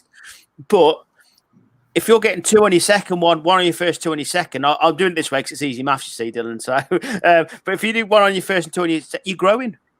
It's exponential growth. Yeah, 100% growth. Whereas a lot of people, they want the first 3 episodes, they want 60,000 people, 60,000 downloads, and they go, I haven't got it, it's not working. It is working. It's not working to your expectations. Maybe it's your expectations that are incorrect. Maybe your research hasn't been what it should be. But as long as you're growing, I mean, some episodes, you go on your stats. Some of your episodes, your average listen time could be 5 minutes. And then you could go on to another one. It could be the full episode that people listen to. There's a little tip. You've got your audience. You now know your audience and what they want to listen to. One of my most popular ones is a book review. A guy wrote a really gritty drama book and came on, and everybody that's listened to that podcast listens to the whole podcast. 100%. That for me is it gives me a little tip that they like reviews or behind the scenes of things and things like that. So they like to know what's going on. So you've just got to. But of course, the problem is, Jim, you're dealing with people, and it might be a little bit of work. And I'm afraid that to be harsh, some people are away from a little bit of work. I think we all know that.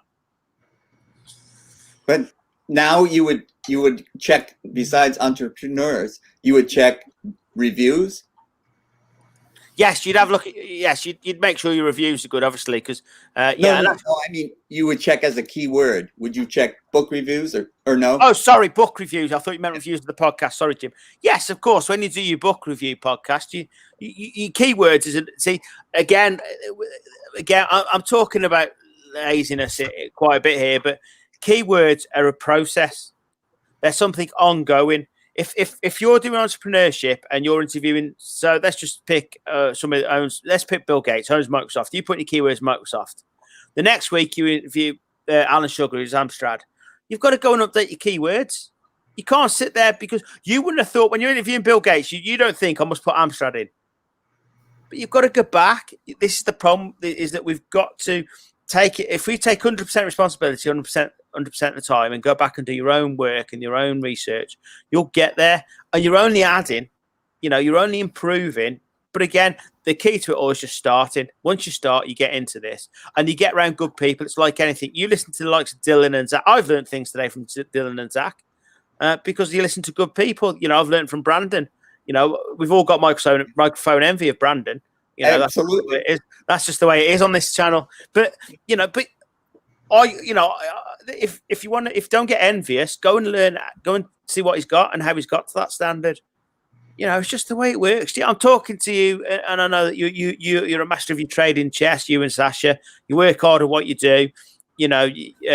Sasha obviously has worked really a bit harder because he keeps beating you. But other than that, you've both worked as hard as each other.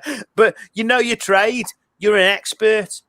And yes, there's always people out there that are better than you that you can go and learn off. But because you can either sit here and I can look at Dylan and say, oh, he's done this, he's done that in podcast, and I can listen to him, or I can sit here and say, he's done this, he's done that. Right? How can I get better?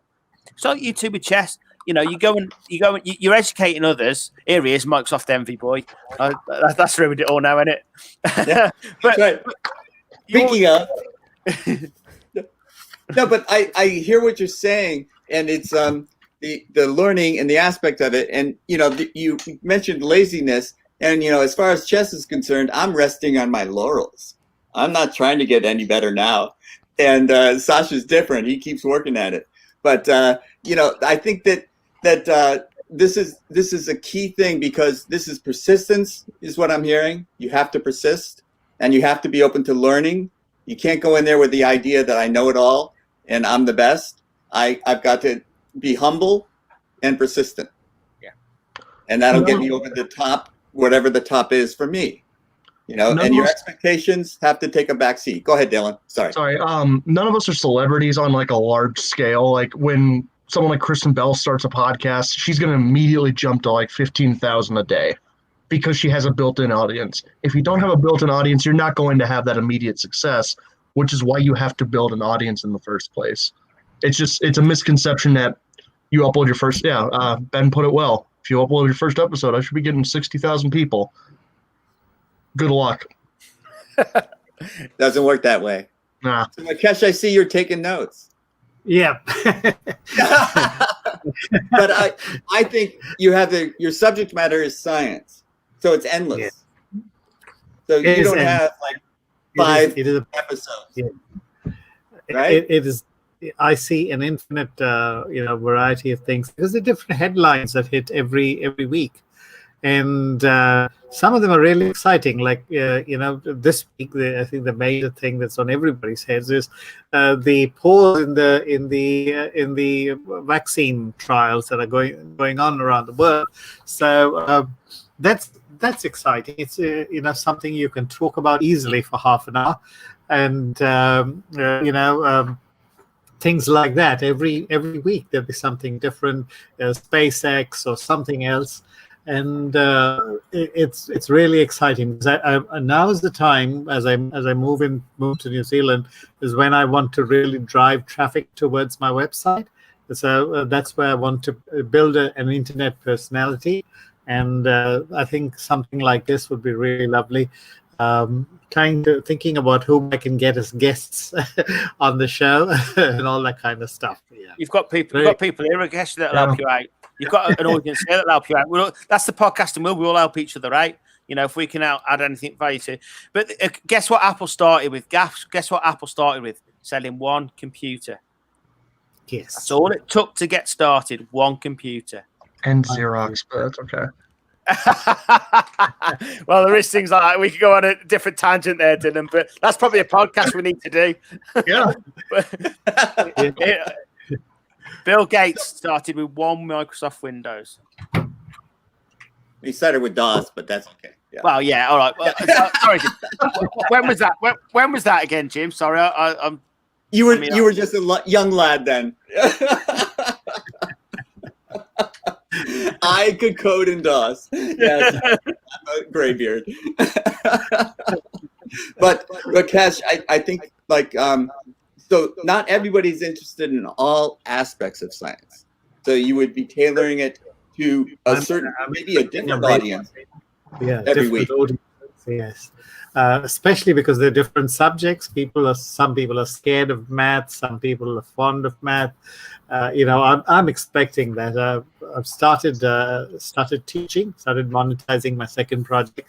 So I'm really enjoying this and wanting to take this further.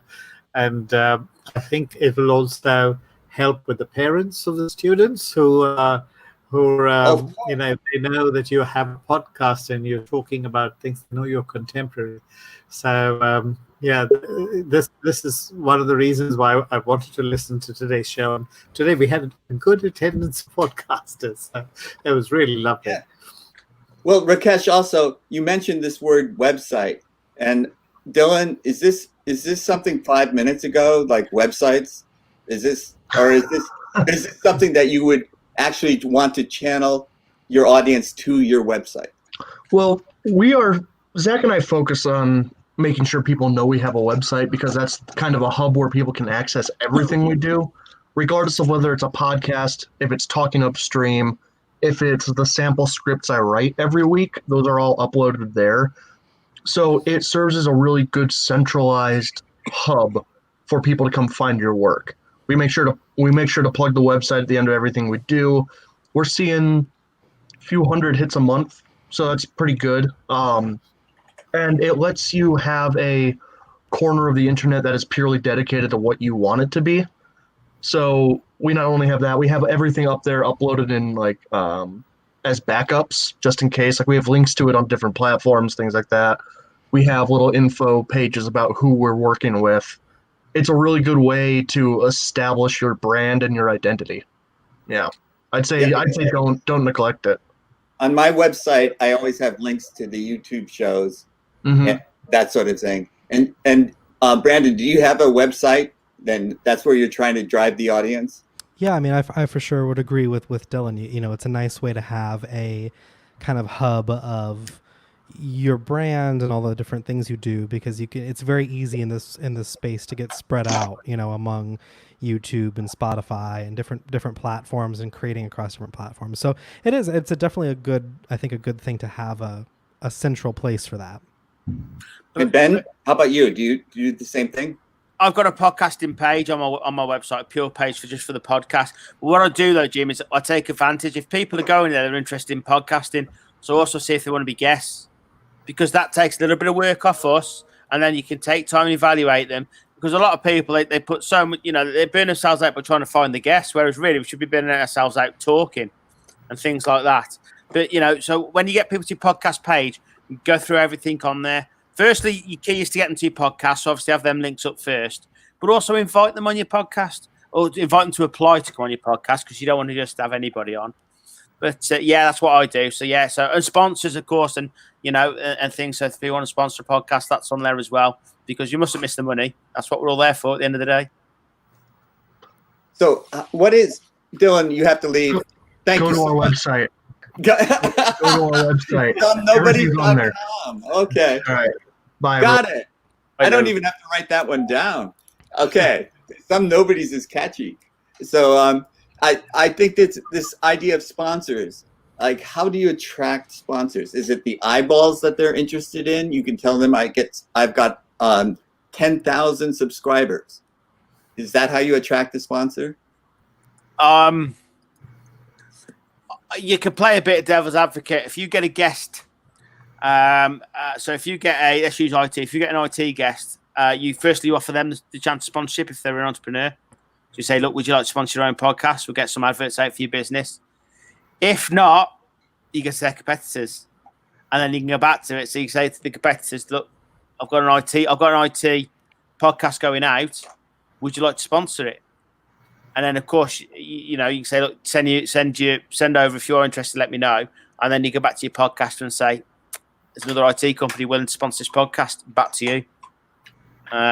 Things like I've tried, that works really well, because a little bit of green envy kicks in. And at the end of the day, you're covering a subject. You're not covering the business. The business should pay to be advertised. You're covering a subject. So, for example, yours, Rakesh, obviously, science company, you're covering it. But it doesn't mean you can't get sponsorship from other businesses. Yes. Brandon, do you have any sponsors? I'm sorry to ask a personal question. Yeah, no, absolutely. So yeah, I've definitely worked with a variety of sponsors before. I've found that, at first I would say that like if you're just starting out, if you're just starting a show, like don't worry about it. It's going to cost you $40 to get a decent microphone and $8 a month to put out as many episodes as you can crank out in a month. So, just do it because you have fun with it and enjoy it for a while first. But to build up that audience and kind of build up that market, I think, so the sponsors that I've worked with are far more interested in engagement statistics. Like they could kind of care less. Like they could pay, $400 or however much to have someone with 2 million subscribers or downloads, share their product. But if you have an audience that's more engaged and is going to actually interact with what you talk about and go to your website, and they're going to be more likely to click on those sponsored links, they'll be more interested in that. So that's kind of the focus of my media kit is, the click-through rates and how long people, the watch time, how long people listen to each show and how long they spend on the website. And those numbers, I think, have become more important in the last year or two. Well, how do you get the analytics on that?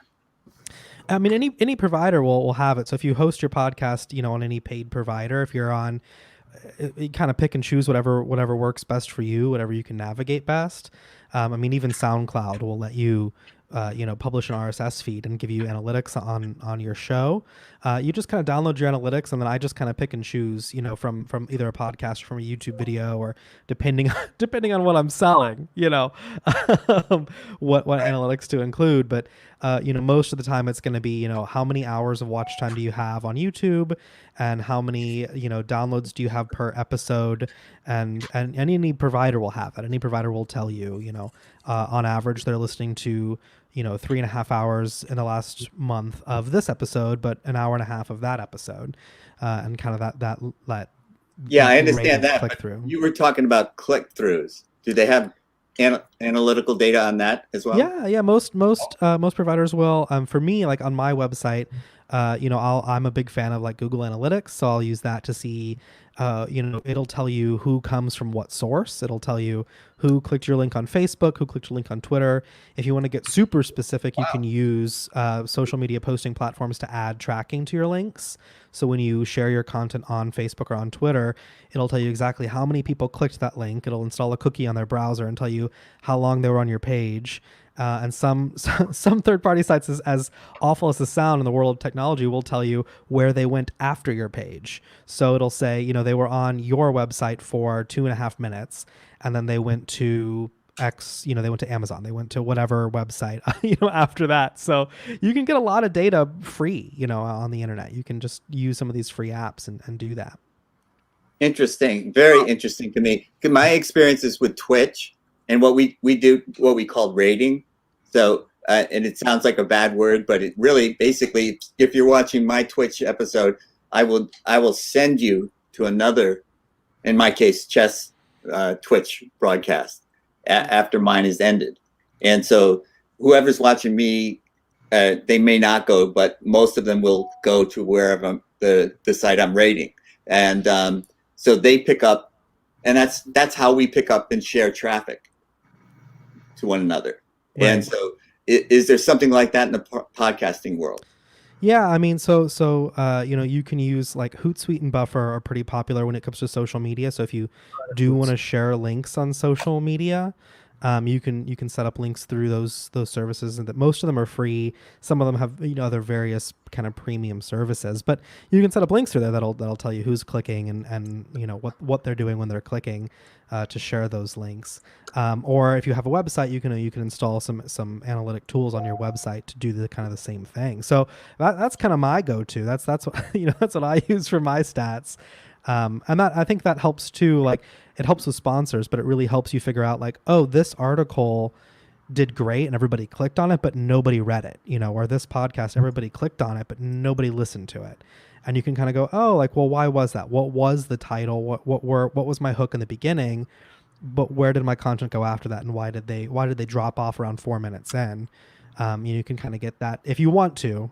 If you're crazy like me, you can get that level of detail. It's like a not logical thing to do. Yeah. Right. It is.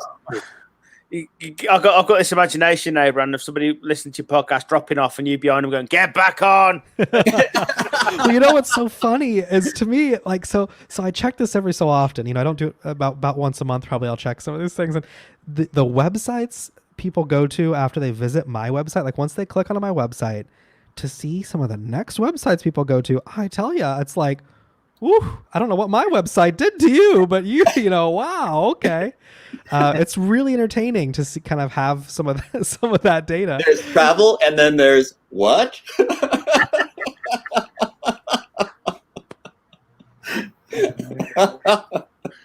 Well, you got to travel to get to what, right? So, right. I think. Oops, I got a little. No, that's. Oh, sorry. Is that me? Yeah. Oh my gosh, my mixer is just not liking me today. Oh. Is that any better? That is, yeah. That is, yeah. Okay, good. I just Okay. got this new thing. This is the problem with the live streams. I've used my old faithful Zoom device server. Now I've switched over to Focusrite, and I have no clue how to work it. I've just lost engaged. So welcome to live TV. Yeah, exactly. Sharif, it's so good to see you as always. Thank you, sir. Yeah. And I wondered, have you entered into the world of podcasting, or what do you know about podcasting? Have you utilized it in any way, shape, or form? Okay, you are asking me for the podcasting and these things? Yes, Okay. because I pretty much no, definitely. I saw even. Yes, I understand. Like example, for me, it's actually very, very interesting things, because at present many youth community actually they involve with this kind of podcast, and people naturally follow these things. People naturally learn and get lot of information from the podcast, and especially it's a very new trend that sharing your views, your experience, and your knowledge. And even in Malaysia, I want to say Malaysia is a Malaysian local community. They are also highly engaged with social media. So here also podcast and this kind of things is very, very, very important. Even I told you that I have my friend Sohail Sadiq Abdul Rahman. When he entered to the politics, he actually utilized social media very well. So that's why he became the even youth minister and I think he is the youngest youth minister around the world. So this is the things that you can at least, if you have a good intentions, you can share your views, and people understand. Most important thing is people understand. What I see that IBM TV actually has a very good intentions, and there are many experienced people like you, very good people like you, many like colorful people actually IBM TV has. So that's why it's I think people take it positively. Yes, people take it positively. So this is where I think in a short period of time, this is the great achievement of the IBM TV, and I want to give credit not only the team, those who are running these things, even the people, like even those who attend today. Everyone has very good contributions. So yeah. Thank you, Sharif. Brandon, I'm going to put you on the spot and say, how is podcasting and radio overlapping, or is one coming up and one going down? Well, I mean, first of all, I would agree with what Sharif was saying. I think that the one thing that people overlook all the time when they're starting podcasts is it's all about content. It's all about telling a story. You know, it's all about the story you're telling and connecting with the people that are listening. People will gather around a campfire for a good story. It doesn't matter if you have the best audio quality in the world or, anything else. But no, I mean, as far as conventional radio, I think that I think they're two totally different worlds. I think the world of conventional radio is very different. It's kind of like the world of television and the world of Netflix, right? Where, when it comes to online content, people have the ability to go to your library, and that's what people want now. They don't want to just listen once a week and tune in for their Brady Bunch episode. They want to hear an episode they like, click on your profile or click on your link and go just binge and deep dive. So, I mean, that's why I would encourage anyone who starts a podcast to just keep creating. Just keep going and keep going and keep going, because that's the big difference. That's what draws people to podcasts over radio, is that they can hear something they like and just dive into it for the next 4 hours and have a cinematic experience, like going to the movies, but with an online podcast. Yeah, because I think this IBM TV is international broadcast media, and so we're thinking in a different way than a local radio station would think. We're thinking different way than a local television broadcast. Right.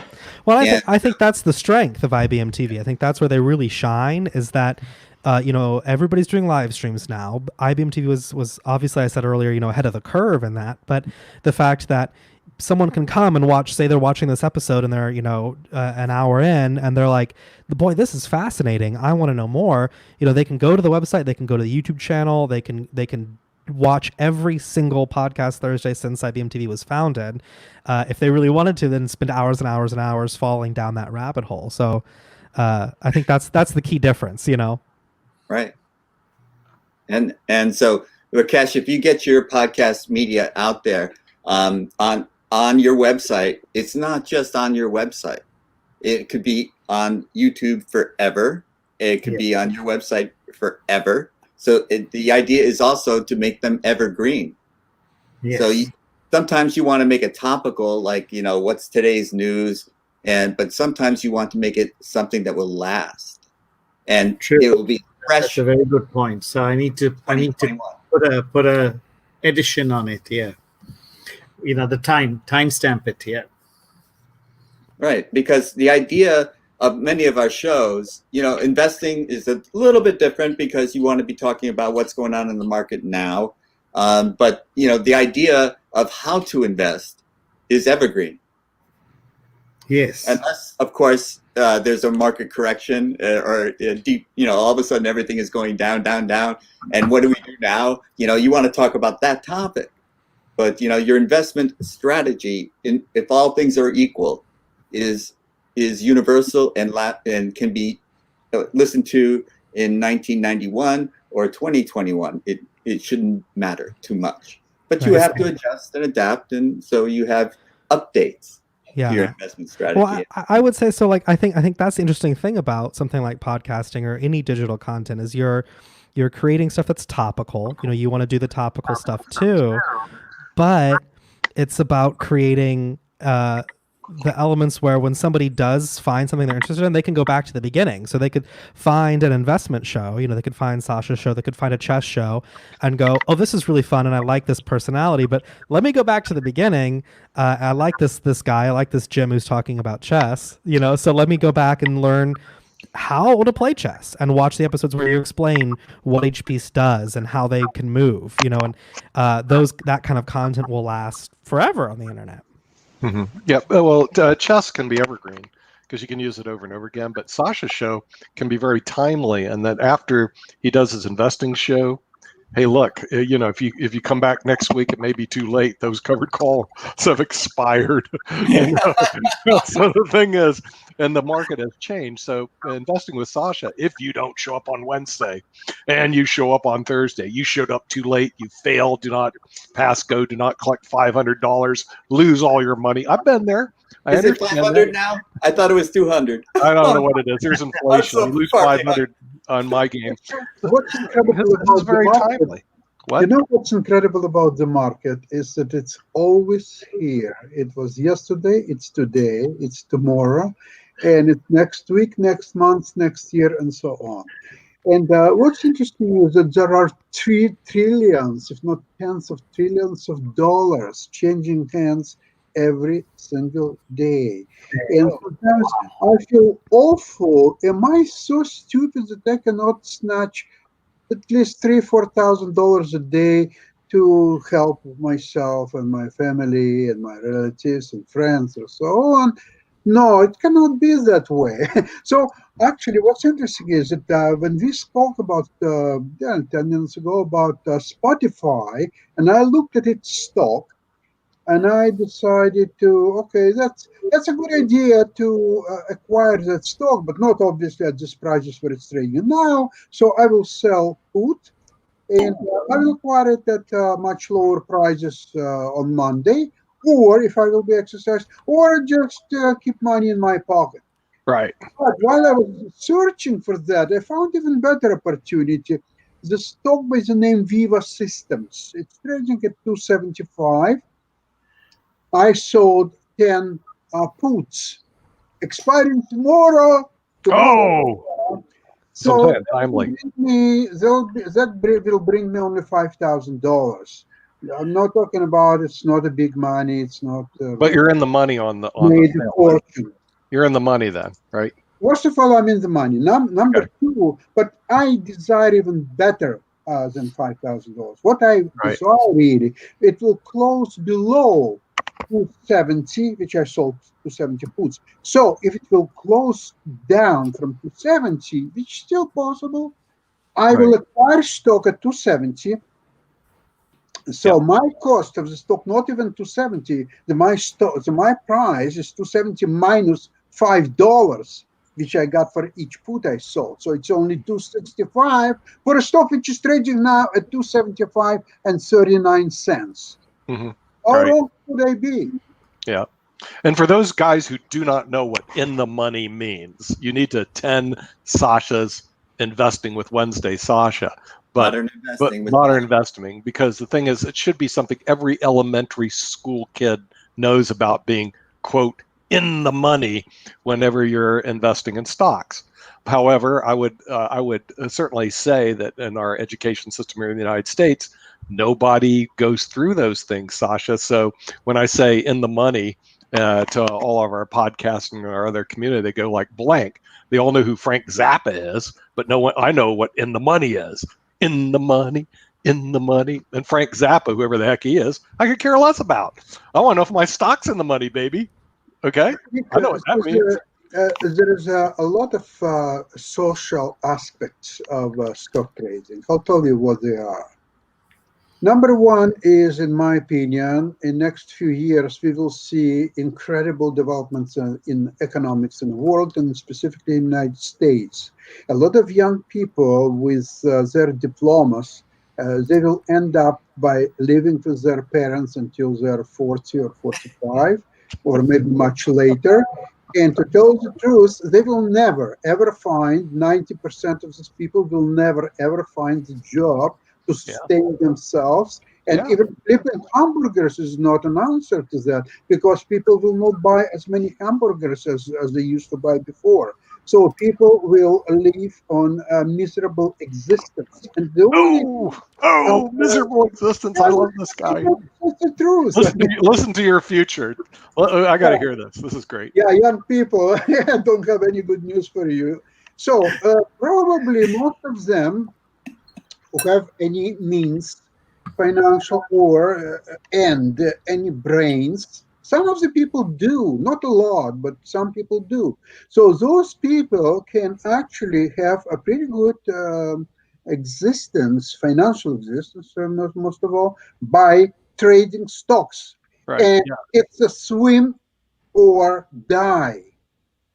Yeah, and when I used to play the options market, it would be like you buy Wendy's, an option to buy Wendy's at let's say it's trading at 20, you buy it at an option to buy it at 21, and that jumps up to 25. You're in the money, because when you exercise your option, you get the difference between the strike price and the $25, and you buy these huge amounts of it. And so the thing is, it actually, if you bet right, you can make a lot of money in the option market. Conversely, your option could expire. Okay, this is the key with it not going anywhere, and then you lose your option money. Yeah, go on. Exactly. This is the key word, if you bet right. Okay. Yeah. So in the last 27 years since the options debuted on Chicago Board of Trade, 26 years, the sellers of option took the buyers to the cleaners. It was only 1987. It was only and by the way, in 87 just so happens to be, that was the year I was purchasing options. And I've never gone back to the option. I'm serious. Never went to the option market. Never went back to the option market since then. Timing is everything. Timing is everything. The market had just collapsed in '87, and I optioned on Coca-Cola, optioned Wendy. I just threw everything in the options market. Okay. It was a good deal. Yes. So if you follow my strategy, you never ever buy options unless it's a part of a spread. That's a different story. So yes, I could play it safe, but I would make less money.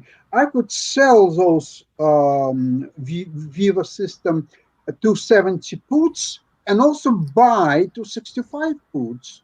So I have a protection. If market will collapse tomorrow, 5,000 points on a Dow and everything will go down the drain, then I know that in any case I cannot lose more than $5 per trade, but I also was paid for $5. So my loss would be probably $3, maybe even $2.50 per contract. But I'm you know what? I have one problem. I'm a very greedy person, and I wanna take with the least efforts maximum of profits. So according to that state of mind, that I want to actually, what I want to do with this money, I have to figure out first of all. What you got to figure out. Wait a second. I don't have an easy answer. By the way, that is a problem. Got to figure out what to do with I got 2 points to make. One is, even if you're living in your parents' bedroom or basement, if you're listening to Frank Zappa, you might have a good quality of life. Who the heck is Frank Zappa? And secondly, I want to know, it's Podcasters Thursdays, and Sasha has his Wednesday show. We can talk about investment strategies. But Rakesh, tell me what you have learned about podcasting today.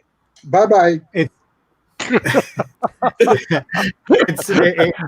It's something I've been thinking about for a while, and I'm quite happy to know, first of all, the main providers, Spotify, Anchor, and the other ones that I've sort of noted down somewhere and find out, if not through Google, and then what it can do for me, in terms of interaction, the strategies, the timing that is required, how long to keep your podcast. All of that is really quite exciting. Timestamping the podcast and building an audience, not staying with it, staying the course, sort of not expecting sort of a windfall right at the beginning.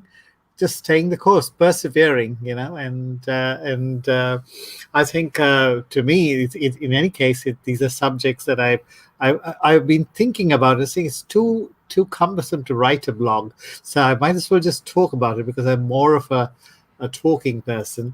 So I think this is something that will capitalize on my strengths, and I'm really excited about that. I'm looking forward to sort of designing a schedule of podcast, at least getting topics and making bullet points and things like that as I go through the week. And then on the day of the week that I choose to have the podcast, start one day a week, keep it at a consistent time based on which market I want to hit, and sort of putting it up and then seeing how it goes, because this is, you put it up and then people can access it whenever it suits their convenience. So that's what I'm quite excited about it, actually, because now is the time for me to promote my website.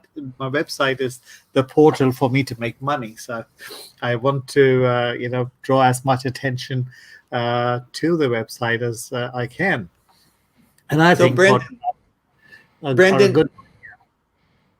I'm sorry, Rakesh. I'm sorry. Please go ahead. Okay. Please go. I was going to ask you, what is the relationship between blogging and podcasting, if any? Well, I think first I would want to kind of circle back to a little bit of what Sasha was talking about. So here's where I'm when I say evergreen content, something like investing is day to day what's happening. You want to keep constant updates. But when you're creating content, you want to have some pillars, right? So you know, if Sasha were to say, okay, like we can do what's happening today, but maybe I'm going to even pre-record an episode and have it in the can ready to go out, saying, well, you know, what is options trading, and how do you tell a 22-year-old where do they go when they're ready to start investing? Do they go to Fidelity? Do they go to Robinhood? Do they go, what apps, you know, where do they go? So having that kind of pillars of evergreen content of, you know, when someone sees that and goes, well, I like this and I like what I'm seeing, having the option for them to, I think, to go back to day one and say, how do I do this from the beginning, and kind of follow you along on that journey. As far as the relationship between you know, podcasts and blogging and YouTube, I think that it's all about establishing your funnel. Anyone in digital media will tell you, anyone in sales really will tell you, it's all about the sales funnel. You want to have a lot of arms outstretched in a big cone shape to bring people into where you're making money. So podcasting for some people is just an arm. It's just a way for them to extend their brand, dip into the podcasting audience, the people who listen to podcasts, to bring them into where they're actually making the content that's going to bring them revenue. For some people, it's their primary method. They want to funnel people into that podcast. So I think they go together. I think you want to do both. I would tell anyone who's doing a podcast, a YouTube show, a live show, anything, having a website where you're posting, you know, daily or weekly or whatever updates on your website, even if that update is, you know, 2 paragraphs you write and you embed your YouTube video or your podcast in there, it's another place for people to come to, because you want to have all those options. You want to have an option for somebody who maybe can't listen to you right now, but is able to go kind of scroll through the show notes and see what you're saying and click on your website. And all of a sudden you got to click on your website and there's some AdSense revenue or whatever coming your way. So I think you have to do both. I think they really have to go hand in hand. You know, you want to create across a lot of different platforms. You want to really funnel people in. And promote. See, some people are really good promoters, Brandon, and they even have on their name their website. Let me go take a look at yours. The BrandonScott.com. That's okay, me. Let me get my bag. That's the hallmark of a great promoter. Now, He's got another gear. person. He's got We gear. got more. Here we go. Yeah. There's gear. There we go. You can buy exclusively. There you go. Right. You can buy it. Right. Now, another guy has a website he was talking about. Let's see if it's being promoted right now. Rakesh, I don't know what your website is. You know, if you tell me what your website is, I can actually put it in. What's the name of your website, dude? Fix that. It's mathplusscience.com, but mathplusscience.com. But the S of plus is combined, is just merged with this S of science. So there's only one single S. So mathplusscience.com. Math plus science. I'm going to give it mathplusscience.com. Now, see, that is one exciting URL. Let me throw it up there if I can. Is it, just so I'm sure, is it that mathplusscience.com? Yeah. Yeah. Woo! Now, okay. Now, Rakesh, we're gonna give him. We should do a show on marketing 101. Now, Brandon already passed his class because he has the BrandonScott.com. You know, you can see it on his URL. Rakesh, there we go. He's got it everywhere. Rakesh, we're gonna need to do some work here. Okay, and now notice mathplusscience.com has to be branded everywhere that it works, and you know, that's kind of like the way it is. So, we're going to help you out. Don't worry. On IBM TV, we're here to help you. So we'll start getting mathplusscience.com, and both are very important topics, as we well know. But I have to turn to my friend in Malaysia, because we've had a real problem this morning with a guy named Frank Zappa. Okay, Sharif, do you know who this guy Frank Zappa is and what company he runs? Do you have any clue? Sharif, Frank Zappa. There we go, baby. Now, okay, now let me preface this. Okay, I don't know. You're a PhD economic scholar, right? Sharif, right? Economic scholar. Okay. Okay. And Frank Zappa and Okay. the Frank Zappa Yeah. Corporation, Yeah. unfamiliar Mhm. to me too. So for the rest of you guys, you can go all eat hot laser dust. The rest of the world, we don't recognize him, whoever this guy is. Someday we'll have to bring on this Frank guy. He can talk about his company and let us know what he does, who he is, where he's from, what he does. What? You'll have to dig him up. I mean that. Really? He's dead? Yeah, 93 he died. Why would you talk about a dead guy on IBM TV? His music lives Why am I on. interested in a dead guy? How many classical musicians do you listen to that are alive? Oh, is he like Tchaikovsky or Basically. Rachmaninoff or Basically. Yeah, for a certain age group, yes. You know, I mean, the thing is, you're okay.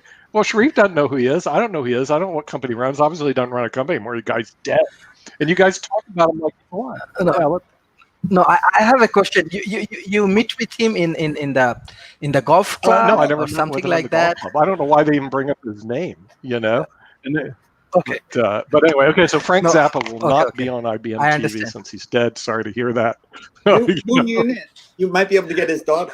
Okay, but Sharif and I told you, the economics community, when you guys mention this dude's name, we don't know who the heck he is. I'm sorry. This guy doesn't float over into Economics 101. I have a story to share about the golf club. So, example, when I first come to Malaysia, I meet with one of the Chinese guy. He is, in Malaysia, Tan Sri is a title. Tan Sri means something very important and valuable. So his name is Tan Sri FNG. So he's the chairman of Epic Valley. You can check. Epic Valley is one of the largest construction company in Malaysia. So he's a chairman of that. So he actually teach me, like he has a book. He give me a book and he teach me how to be a like fastest billionaires because he's in Malaysia. He become fastest billionaire in 2007. So I only can share one rules because he give me 31 rules. So one rule is that if you want to be a billionaire, you have to go to golf club. And I saw the pictures Professor Nick, he was in golf club. So and he's looking for golf club in I'm Malaysia. looking for my golf clubs now you're talking about. Yes. And this Tan Sri FNG, he said, if you want to be billionaire, you have to go to golf club, you have to play golf, and you have to make the relation with all of the rich men. So maybe I can learn something from Professor Nick. Yeah, I mean the thing is, no, there was a guy I used to play golf with who was head of U.S. Trust. He was saying people like to hang out with people like themselves, and so we hung out at all the nice golf clubs in a city called Naples, Florida, which puts San Francisco to shame because you don't have to spend millions of dollars. You get beautiful big homes. I'm going to show you someday what you get for millions of dollars in my state, as opposed to the matchboxes you get in San Francisco. And so the thing is, and you hang out in the golf clubs and you talk about business. It's a good life. I must admit, rather than hanging in a tiny little island, I noticed our island guy left, and then you can go visit other golf clubs like in Malaysia. They have some good ones in Tampa, St. Pete, where Brandon's from. Malaysia, an island? Malaysia, no, not an island, but they have a lot of islands over there, don't you, Sharif? Yes. Yeah, so you get you get beachfront, waterfront properties. I mean, it's a really nice place. Malaysia is a place. Is at any point you have to make business. Right. So the thing is, it's all good. I'm going to be bowing out here because I've been called. I got another phone call. Ring. I got to talk to these guys that are doing this. We're doing the International Day of Peace. A day, okay, and peace is good for business. I do realize that. If somebody bombed my headquarters in Salt Lake, I would not feel very good about it. Matter of fact, all my team would go crazy if that happened. So peace is good for business. We got that, so we're all supporting it at IBM TV. And you'll have to talk to Sharif a little bit more about this Frank Zappa guy, who now we know will not be making an appearance on IBM TV anytime soon. So we'll see you back in a little while. Well, Nick, it's almost the top of the hour. And so what comes next? Yes, because my Lord. I have You got to go too. Oh, wow. Top of the hour. Well, I think they have Gamers Den is coming on, but I don't know if it comes on at noon or 1 o'clock. Let's see. Ankit's here. I don't know. I have to ask Ankit. Wait, he emailed me. Yeah, I need I have to go. But I think it's Gamers Den comes on, but I'm not really sure. I know a Gamers Den does come on, but I don't know if it comes on at noon or it comes on 1. I don't know either. So we'll find out. I think it comes on at 1. So yeah, you might be right. But is it another show that I hand off to? Boy, you're asking the wrong guy the right questions. all the marketing talk you just gave, the whole marketing monologue. We were there. We were ready for the handoff. Okay, I'm going to somebody's personal meeting room, whatever the heck that might be. Oh, it's a Zoom meeting, so I'm going to be off. I can't answer these questions, Counselor, at this point in time, so I'm going to have to let the number. All right, so I just carry on. Until one of these producers jump up and say, "Hey Jim, Gamers Den is on," but Gamers Den, I think, Gamers Den is on, but I don't know when it's on. I'll give me a couple minutes. I'll get back with you. Okay. All right. All right. Okay, so it's nearing the top of the hour, so I will do the introductions, which on the international broadcast media we tend to do at the hour. So I am Jim Eade of the Eade Foundation, and I'm going to change my name here to say the Eade Foundation, since I've just been marketing prepped to raise my game. And we have Brandon Scott, who does our travel show on IBM TV. And below Brandon, we have Sharif. Sharif, would you please tell me again what your show is and when it's on? Because I just don't know if I know. Okay. Like every Saturday, 5 p.m. to 6 p.m. Malaysia time. My show is Sharif School of Economics. So that is the things, yeah. Thank you. Okay, and we also have Rakesh. Rakesh is in Hong Kong now, but on his way to New Zealand. Is that right? Wow. That is correct. And when are you going to make the big transition? October 26th is when I fly, and I should be out of quarantine by November 10th. Okay. It's my home base, so it is a country I've lived many years in, and after 7 lovely years in Hong Kong, I'm happy to go back. Yes, very good. And we have just had our privilege, our game raised by Humaira. And hi, Humaira, everyone. Hello. Tell me about you and what you're doing here. Well, I have experience in many areas. Even from birth, I was conceived in Coventry, England. That's where Lady Godiva ran on her horse naked. I was born in Hyderabad, India, which is the city of pearls. Every pearl in the world is processed there. Wow. I was raised in America, and right now I'm in West Virginia. Okay. Wow, I was born in Secunderabad. Oh, wow. Okay, so bye. I've been to Secunderabad. I was actually born in a hospital off of Abbott. Okay. I was born in a hospital in the heart of Secunderabad. Wow, that's awesome. My paternal grandfather was an MLA under Pandit Nehru of Nizamabad. Okay. Wow. Small world. Yeah. And there's Indians everywhere. You're on the smallest island anywhere, and you'll find an Indian person. And we've also been joined by Julian. Julian, tell me a little bit about yourself. I know that you don't have quite the background that Humaira has, but you have been in multiple countries. You've lived in multiple. Right. Yeah. Hi. So I'm from America right now. I'm staying in Canada. I am the World Genius Directory's 2017 Genius of the Year America, and I generally like to come on here and talk about social issues and dynamics pertaining to things such as giftedness and how it's embraced and represented in society versus how it should be embraced and represented in society. So with that said, I love tagging along and learning as much as I can from you guys. Wow, this is going to be an interesting discussion. Yeah, the pleasure is mine always. Thank you so much. Yeah. Thank you. Okay, so I'm going to ask Sharif to tell us another golf course story. Like you're telling me that if you want to be a success in business, you have to go to a golf club. Yes, this is actually one of the. I think he's one of the richest man in Malaysia. Tan Sri FNG. He's a very famous person, and he actually has Epic Valley. It's one of the fastest growing construction company in Malaysia. Actually, in 2007, I think that time the world has global recessions, economical recession, and something like that. So that time he actually very knowledgeable person. What I can remember, he has 2 PhD degree. One is DBA, another one is PhD. So most of the cases, whenever we go, people say, okay, education is not matters.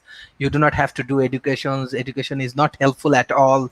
Many people actually say, but he's completely different from USA. I think from USA he finished two PhD. One is PhD, another one is DBA. So then 2006 he come back to Malaysia and he started this real estate business. And as he has a unique mindset, so in between I think few years he becomes he make a very big companies. So he has he do lot of interesting activities, so I get chance to meet with him. So that time he give me, because in Chinese community they have some internal strategy to make this business successful. They have very strong strategies, not like example what we learned from business schools. They have their own strategy. So that time he actually trained me in different way.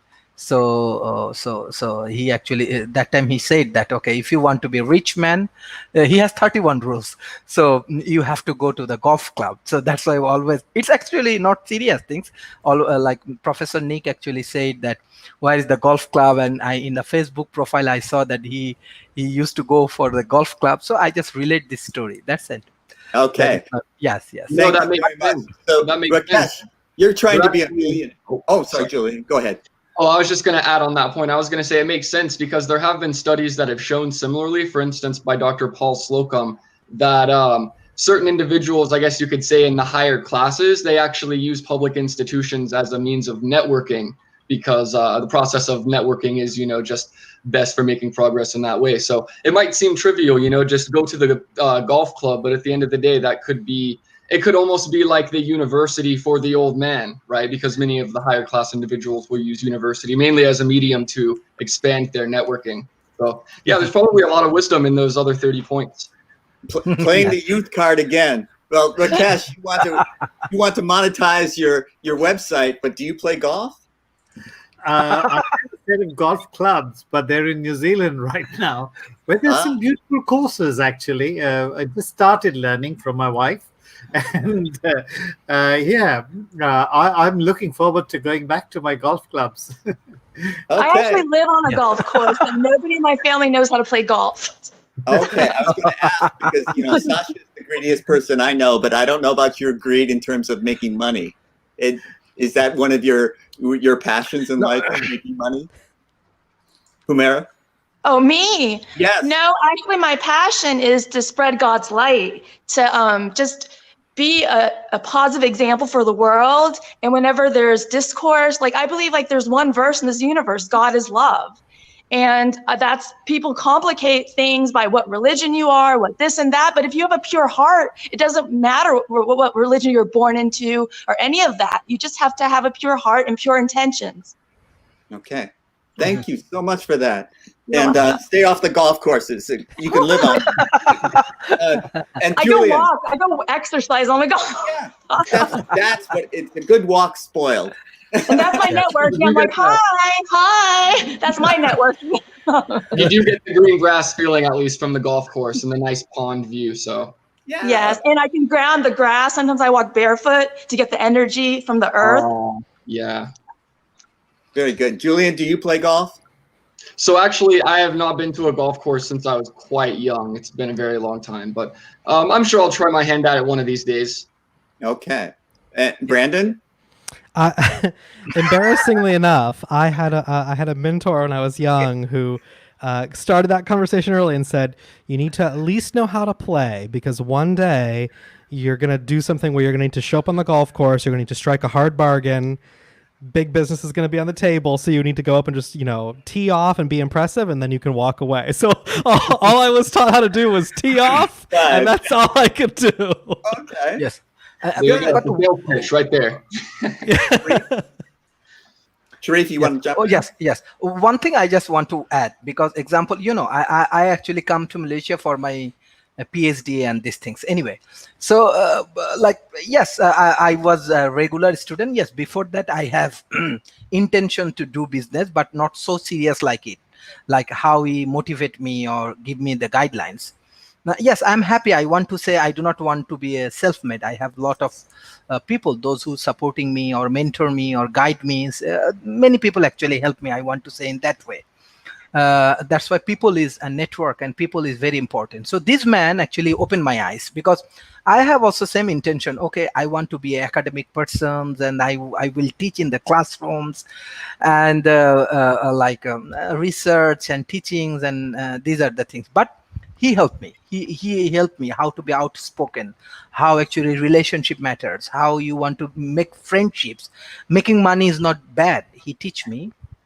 And he tried to help me to play outside the box.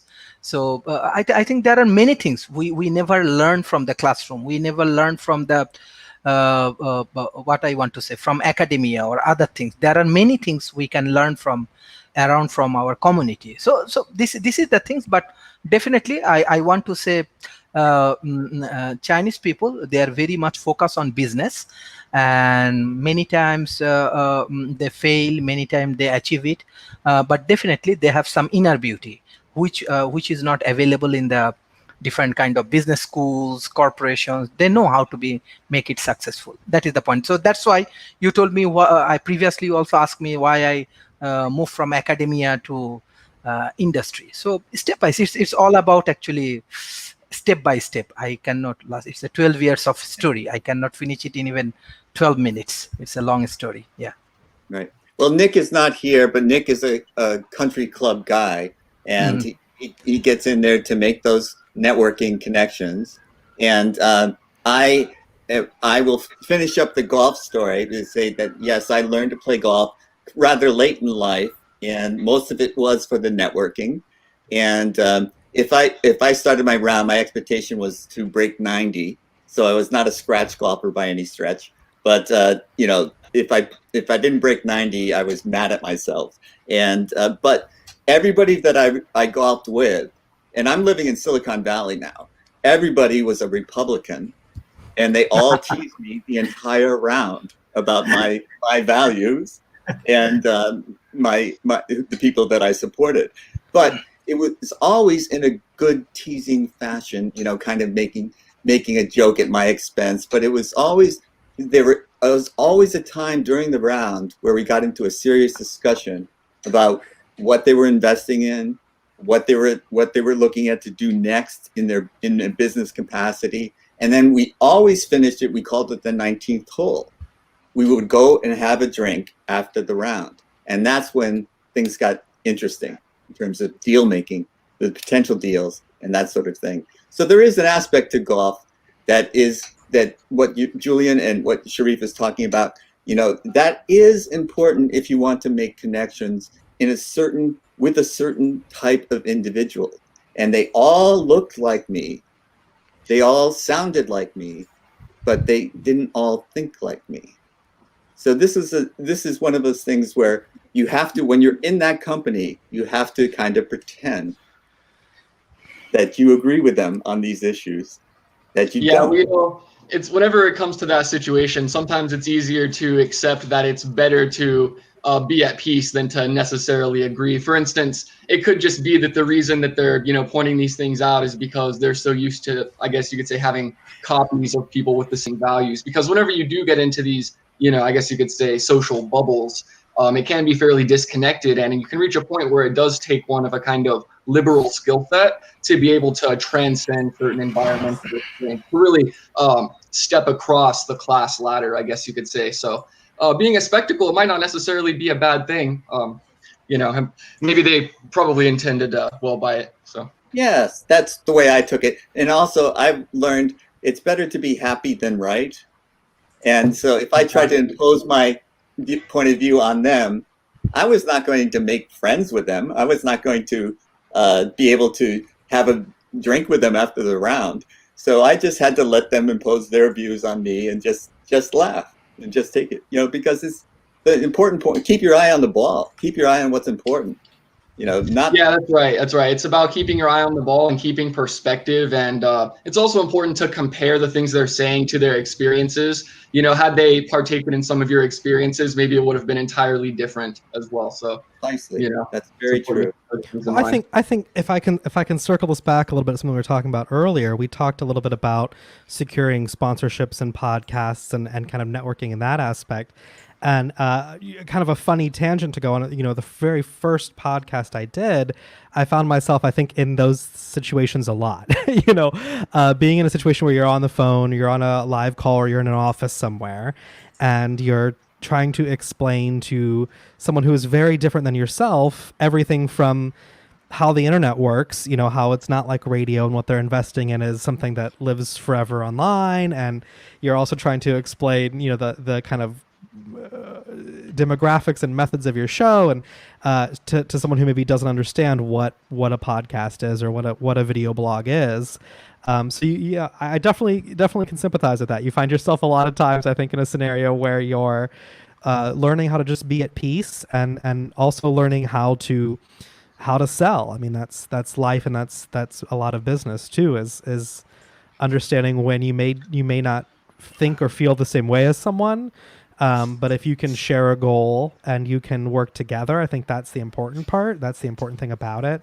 Or if you can use means together to further your goals, I think that's where it comes back to. So, you know, on or off the golf course, I think in a lot of big industries, you're going to find, you know, people who disagree with you, people who think differently than you. But it's important to, you know, focus on your mission, focus on what you're there for, but learn how to be at peace, and how to, you know, also share. You know, you don't want to be, I don't think you have to be the quiet one who just doesn't share your beliefs. I think you can do it in a way that is, you know, constructive.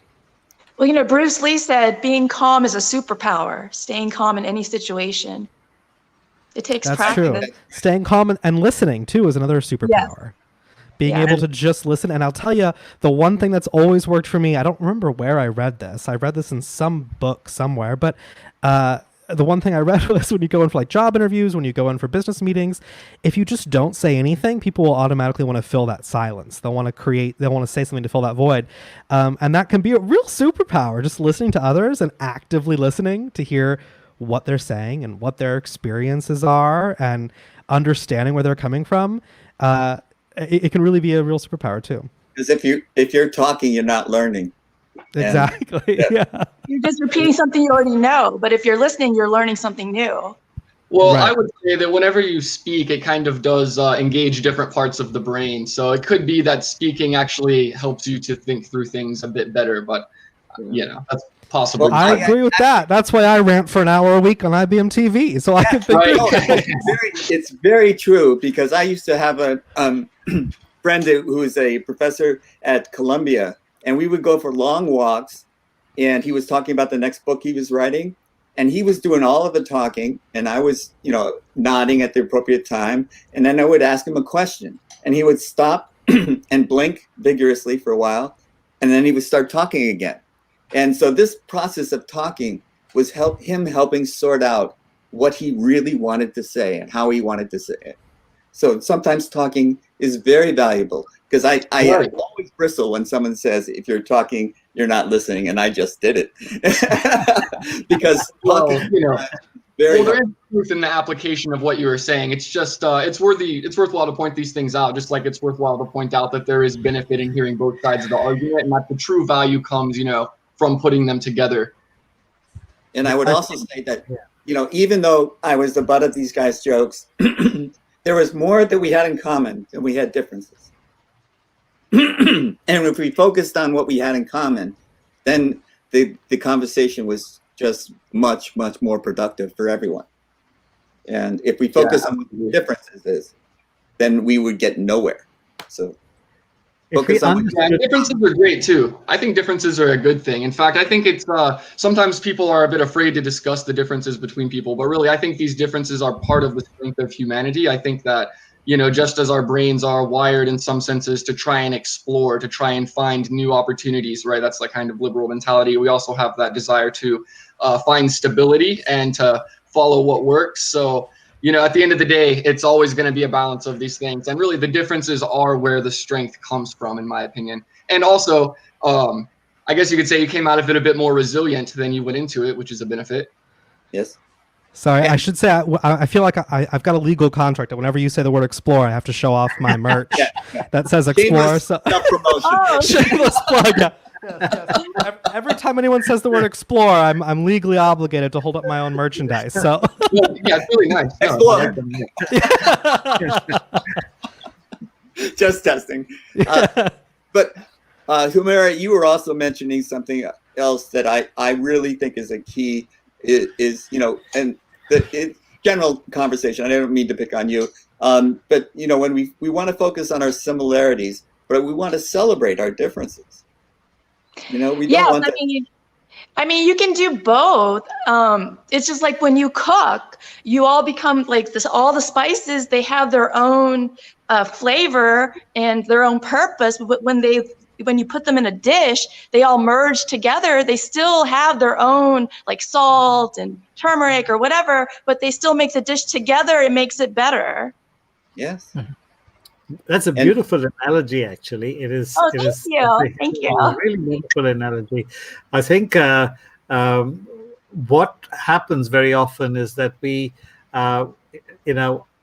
thinking that individuality separates you from the rest of humanity. Well, actually, it is just another flavor in the wonderful, mix that is humanity. And if we understood one another's hopes, there'd be much more peace on earth than because we would see how simple and humble those hopes are most of the time. And it's our fears that make them into monsters. Well, actually, they aren't. They're just another human being with hopes and dreams, and that's it. And we see that this person is from another religion or from another political standpoint, and we think, oh my God, he is an oppressor, or he is somebody who's going a revolutionary. Well, actually, they're just trying to live their lives and take care of their families and sort of have a comfortable life.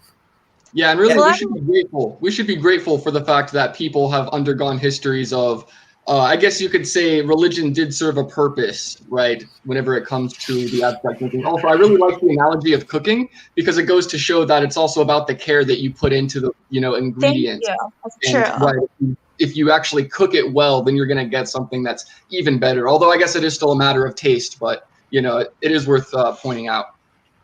I like to talk about religion a little bit. See, I just study that subject a lot. And what I found is every religion, if you really boil down to what it is, they all are trying to explain the same concept. Like even in science, everything came from one atom, atom. In most religions, everything came from Adam and Eve, A-D-A-M. I mean, there's a reason why those two words are similar. And also in Egyptian philosophy, it's A-T-U-M. I think it's the metaphor, the kind of famous metaphor of the elephant in the room. I don't know if you've ever have read Yann Martel's book, The Life of Pi, a fictional novel about a ship sinking. It was made into a film recently. The film's terrible, but the book's great. And the analogy they use is that one religion is feeling the kind of elephant trunk, and one religion is feeling the foot of the elephant, and that's what they develop their god and their perspective around. And so it's the idea that the concept is the same across all religions. It's just about what perspective everybody has. It's kind of goes to what you were talking about. Yeah. Also, something worth pointing out is that the ability to engage in mythology and to create these kinds of fictional descriptions that we can unify behind and that we can gather around. For instance, we don't have to just think about something like a religion of the past. We can think about something like a corporation, where people, or a nation in itself. It's kind of an imagined thing, right? These boundaries and whatnot. But just as a result of kind of having this fiction built into us, and as a result of developing the complexities of our society on top of the intricacies of these fictions, it really is how mankind has risen to the top. So even whenever there are people that might seem a bit, I guess you could say, because people like to argue over which religion is best, but at the end of the day, we should all just be happy that we are exploring and expanding our cognitive abilities through the acts of abstraction. And the other good thing is that people often underestimate how much things like religion or marriage can contribute to the stability necessary to create the first societies and this chaotic natural world that we were born into. So at the end of the day, again, I think that these differences are all good. I think it's a good sign. I think we should be afraid if everything starts looking too similar. Well, the first civilization on Earth was the Sumerians, and what that was when humans stopped becoming just hunters and gatherers, and they started to actually become civilized. The Sumerians, they said these gods came from heaven, and they showed us all these new ways and things. And on their artifacts, they have, I mean, their depictions look like space aliens and spaceships, and so, I mean, like, if you would think, like, to them, if they said the gods from heaven in Genesis, there's even a section that says the sons of God came to earth, and like the daughters of, so what are they talking about? Well, the Sumerians, I believe it was around that time that writing itself was actually invented. Sanskrit. Oh, okay, there you go. Yes. So, Yeah. That was just a huge, emergence of human awareness at around that time. And it's really interesting to consider how, like you were describing, just with, I guess you could say, the evolution of linguistics, because the ability to formulate language and to, I guess you can say, plug and play grammatically as we go, it's slightly related to this ability to have a fictional universe that we're representing. So, yeah, it's interesting how, like you were describing, some of those older terms have come into the modern languages, or how we've seen them evolve across time, and how there are so many symbols that still have symbolic representation just in the human psyche, and that they've managed to last so long, even from, these ancient times. Like, for instance, the things you were describing and some of the, tales that we'll often find in certain religious texts, they'll have certain similarities to others of the past and whatnot. Right. Well, I want to piggyback on that a little bit, if that's okay. So I think what we're talking about at the core here, and kind of the core of humanity, comes down to psychology and sociology of just connection, building connections with other humans. So the first humans that started writing, learning how to, creating a way to write things down to share that with somebody. When religion started to populate in different areas, it was a way of sharing a connection with somebody, sharing a bonding, a common experience.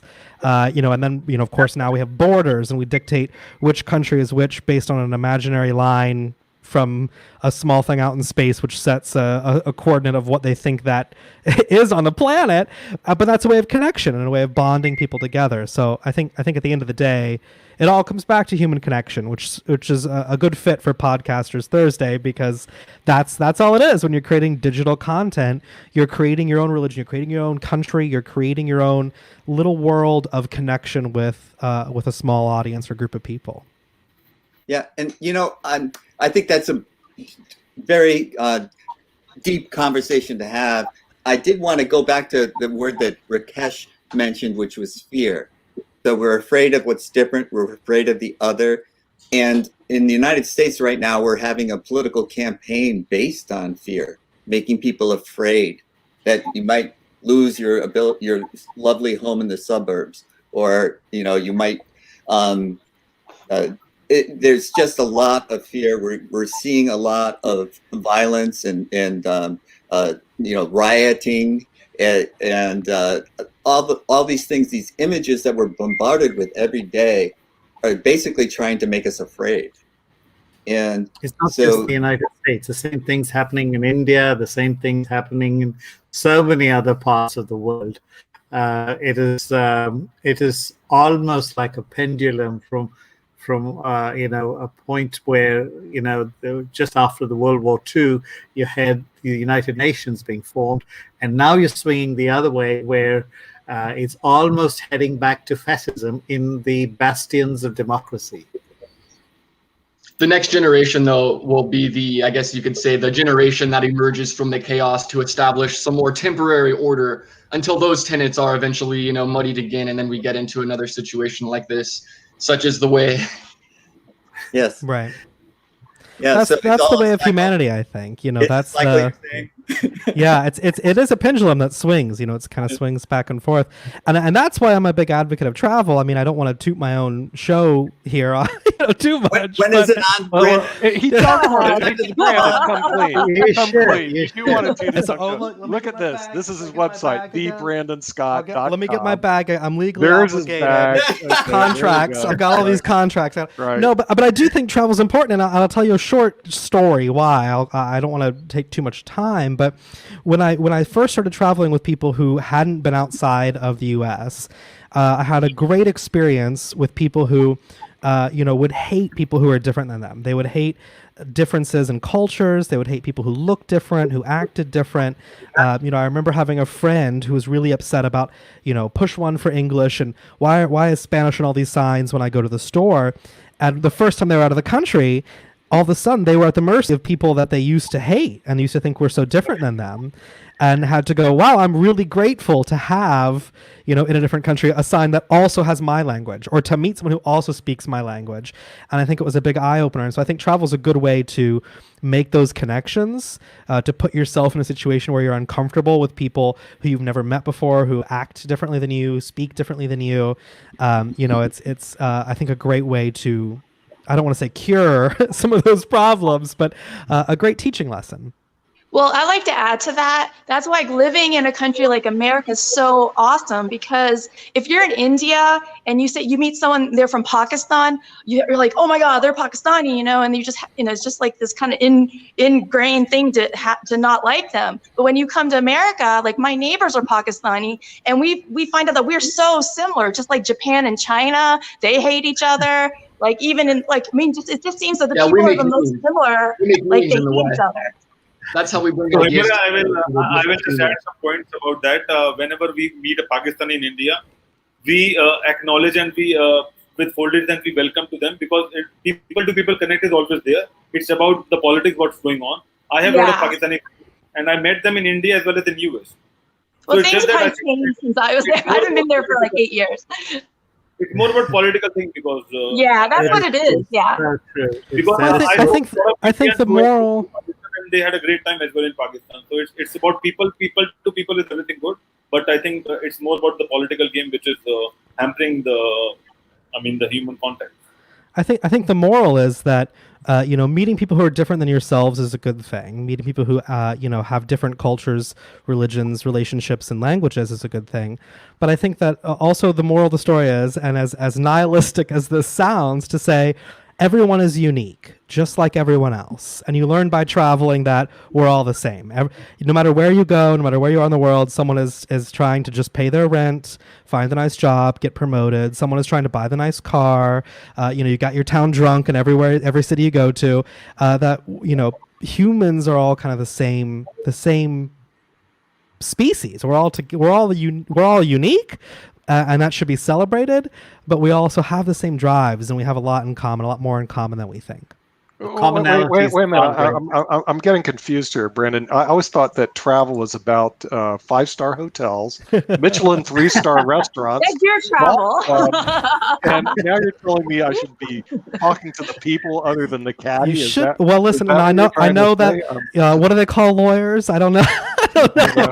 Well, my idea of travel. But Nick, my idea of travel is a little different. Paris. What?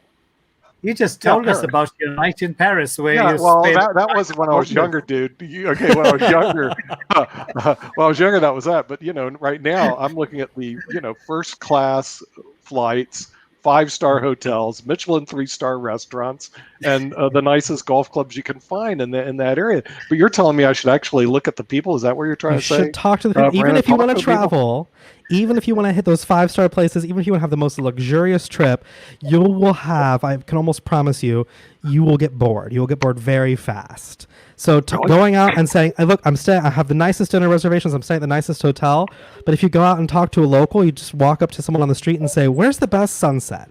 Where do you eat? Where do I go? I could go get this fancy Michelin tourist in your area. Restaurant. It's called Burns Steakhouse. I don't know if you've been to Burns. Okay, where else? Oh, yeah, the Columbia. Okay, right. And then you stay at the Don Cesar's. The you're pulling our legs. Right. But having a connection, I think it's all about making that connection with somebody. Well, the connection I need to make is before I go, because I got to find out where the 5-star hotels are in the city, like in Hong Kong.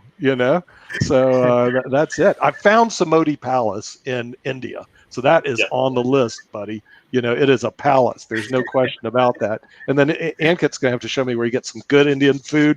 Well, see, there you go. You've already done it. You're already making the connection with the C. You just proved my point. Wait a minute. Do I need to make a connection anymore? I can find it all in Google. I just type it in there. Well, you say that, but I think you exactly proved my point. Talk to the locals. Wait. That's my human weakness, Brandon. I am going to just go to Google. It knows everything. It's my friend, never complains, and I will type in where all the places I should go and things I should do. You should just go to my house for Indian food. My mom cooks Indian food every day, and she's an amazing cook. Really? And you're not too far away. You're up in West Virginia, right? West Virginia, yeah. It's less than 4 hours. Are you in Beckley area of West Outside Virginia? Outside of Beckley, the resort of Glade Springs. It's like 15 minutes. It's closer to Raleigh than Beckley. Really? Okay. Yeah, Wow. Wow. Okay, because there's nothing like good Indian food. I mean, I'm telling you, get that homemade good curry Indian going. food.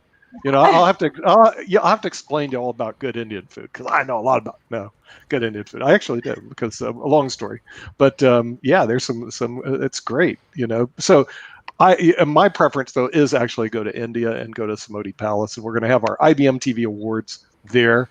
Ankit's going to sponsor the whole event. He's grateful enough to do so. And the thing is, we'll get people over there. But it's a beautiful place, and we're looking forward to that. And hopefully, Brandon can join us, and the rest of the people on IBM TV will get us over there to the Samoti Palace. But the travel show, yes, that is a Brandon show. And for those who don't know, you can find a lot about his website at thebrandonscott.com. Correct? I like the hacking part that he does so that you can find all these really cool deals. And some of the little tips he gives that I keep forgetting about, you know, about how you can pack your little bottle. Sky Scanner. He showed me that one. That was a cool one. You know what I like to do? You know what I like to do? I like to try and find the airports that make the most mistakes and then fly through those at the latest possible hour so that whenever they make a mistake, I can get a voucher and take my next flight half off. Yeah, I like to always volunteer. I like to walk up to the counter and go, "Hey, I'll be bummed for $800. You know, just give me a free flight and $800. I'll sit here for 12 hours. That's fine." Exactly, you got to get crafty. And actually, okay, so the recent discussion it raised an interesting point, which has to do with, I guess you could call it, the relativity of happiness, right? Which has to do with what really makes a person happy, right? Why is it that Nick can be happy with these 5-star hotels and the golf courses, whereas Brandon might like a bit more variety in life and he might like to taste the culture? What do you think it is? Do you think that happiness is almost a kind of continuum relating to what the person has perceived as the most stressful experience? Because there is something we could call hedonic adaptation, which basically shows that a person's general emotional state will return to a kind of average or a middle point. So it's interesting to consider how, given that, it really is just a matter of circumstance what happiness will end up looking like if one was to try and put it in terms of, artifact. So what do you guys just it's different things to different people, Julian. It is For different. some people, it's saving money by shopping at the family dollar store. Is it gratitude? Is that what it is? Just pure gratitude? Well, I think if I know I have an ad probably coming up, but I think it's a matter of learning, and learning about that travel. I think that people don't. For me, I think that it's a matter of putting yourself in a situation where you become really uncomfortable, or you are really unhappy for a short period of time. So you may be staying at that 5-star resort, but it's not a story you're going to tell until your phone dies in the middle of nowhere and you can't get a taxi, and all of a sudden you're hitching a ride on a pickup truck in the middle of nowhere in a foreign country. Like, that's the story you're going to tell your grandkids. You're not going to tell them, "Oh, yes, I've stayed at the Four Seasons 14 times." So I think that everyone likes to travel in different ways and experience the world in different ways. But I think for most of humanity, and I might be wrong, this is my own theory, I haven't read it anywhere. For most of humanity, on your deathbed, it's not the legacy you leave behind is the stories, is the adventures, is the unique experiences that no one else had. That your kids remember, that your family remembers, that your friends remember. That's beautiful, Brendan. I write about it in my book because as a startup, a lot of being a startup is also about what makes you happy. So the first question I ask, I make people do exercises in the books they read that I write. And one of the questions I ask is what do you want in life? Because most people, when I ask them on our journey of interviewing, they all say happy. Next question, what makes you happy? It's always different for somebody else. Julian, this is something that, and like you said, relative to maybe their experiences or just their dreams and what they want, but everyone has something different. So I always make them write what makes them happy, because you might find out next year that's going to change a little bit, or your roadmap to that happiness might change. But traveling, I agree with Brendan. Make those memories, right? And even if it's oops, kind of make it fun or funny later, because I find my biggest oops that I was probably most agitated about, I laugh the most about. And my Brandon says I tell those stories like the time I got kicked out of the Bahamas, or and it wasn't anything I really did wrong, just things happen and I didn't have my passport. I know that feeling, Brandon. So just embrace the travel, even if nothing's going right. Try to make something great out of it. And I've done my best moments has been improv when I go down on the street and talk to the people who live there, go away from the hotel. And I ask the hotel first, where's the safe areas and where's the bad areas, right? And then I go out amongst the people and get to know the community, because the food and the flavors are so much better. Like Puerto Rico is one of my favorite places to go, but not the tourist section, right? It's deep into the family sections where the foods are just, and the flavors and the just everything, the environment itself. You just it really is all about family at the end of the day, huh? Well, I think it's about. I would disagree a little bit. I think that it's about connections. So you may be from a place where you don't have a family, you don't have a great familial support system, but I think it's about making connections. And I think that you're right, that happiness is relative, for everybody in so many different ways. But I think that the like I said, the times I think that will make you the most happy later, maybe the times you're the most sad and frustrated now. You may be in a place of, I can't believe I did that. And we're all here, of course, suffering through, month 400,689 of the pandemic, of lockdowns and quarantines. So I think that, in 30, 40 years, this might be the time we go, let me tell you about the plague. And that's my interesting story that I share all the time. Even though, you know what I mean? Like, same thing with travel. During the plague, right? Whenever he was basically, I guess you could say, social distancing. Right. So right. We're going to have a lot of stories about 2020. It's already beginning. I've seen a lot of books being written, the politics, the COVID, racism. There's going to be so many books written about this year that it's marking history in many different ways. And I just think that we've been through a lot, but we've got a lot to look forward to if we just adhere to some of the things that we've learned. Like Nick was saying, Nick and I just finished an interview on a TV show in New York, and we or maybe it was New Jersey, but anyway, but we were talking about that, right? About all of these things and what does peace mean to us. And it's interesting because, we work together, we talk about all of this stuff, and we still have different ideas about what peace means. It's just like what happiness is, to Nick, 5-star hotel. The older I get, the more I like that. But it's just like Brandon said, it's just making those memories. But, there's just so much going on. Do all of y'all know about our International Day of Peace coming up? Good. So just make sure you make a connection with Ankit and schedule some time to come in on Monday if you can. On that day, we've got some open air time where we're allowed to just come in and everybody share their story. And if you have a TV show, share your TV show, but share what peace means to you. Bring your families with you. Let them talk as well, because that's what it's all about, right? Is uniting. And that's what IBM TV is about. And that's the reason why we were chosen to do this, which is a huge honor. They're celebrating 40 years. And, but, we use this symbol as a mean of we love you or hug.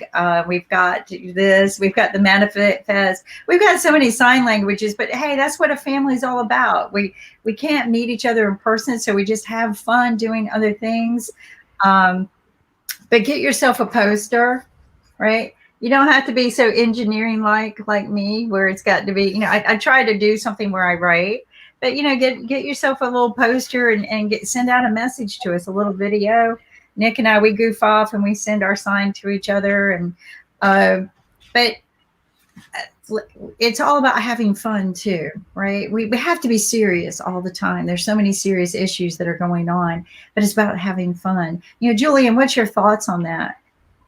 So yeah, I completely agree in terms of the balance. Again, it's just another case of, fun versus work, like exploring versus remaining stable, liberal versus conservative. It's all about the balance at the end of the day. This balance will permeate every kind of human experience.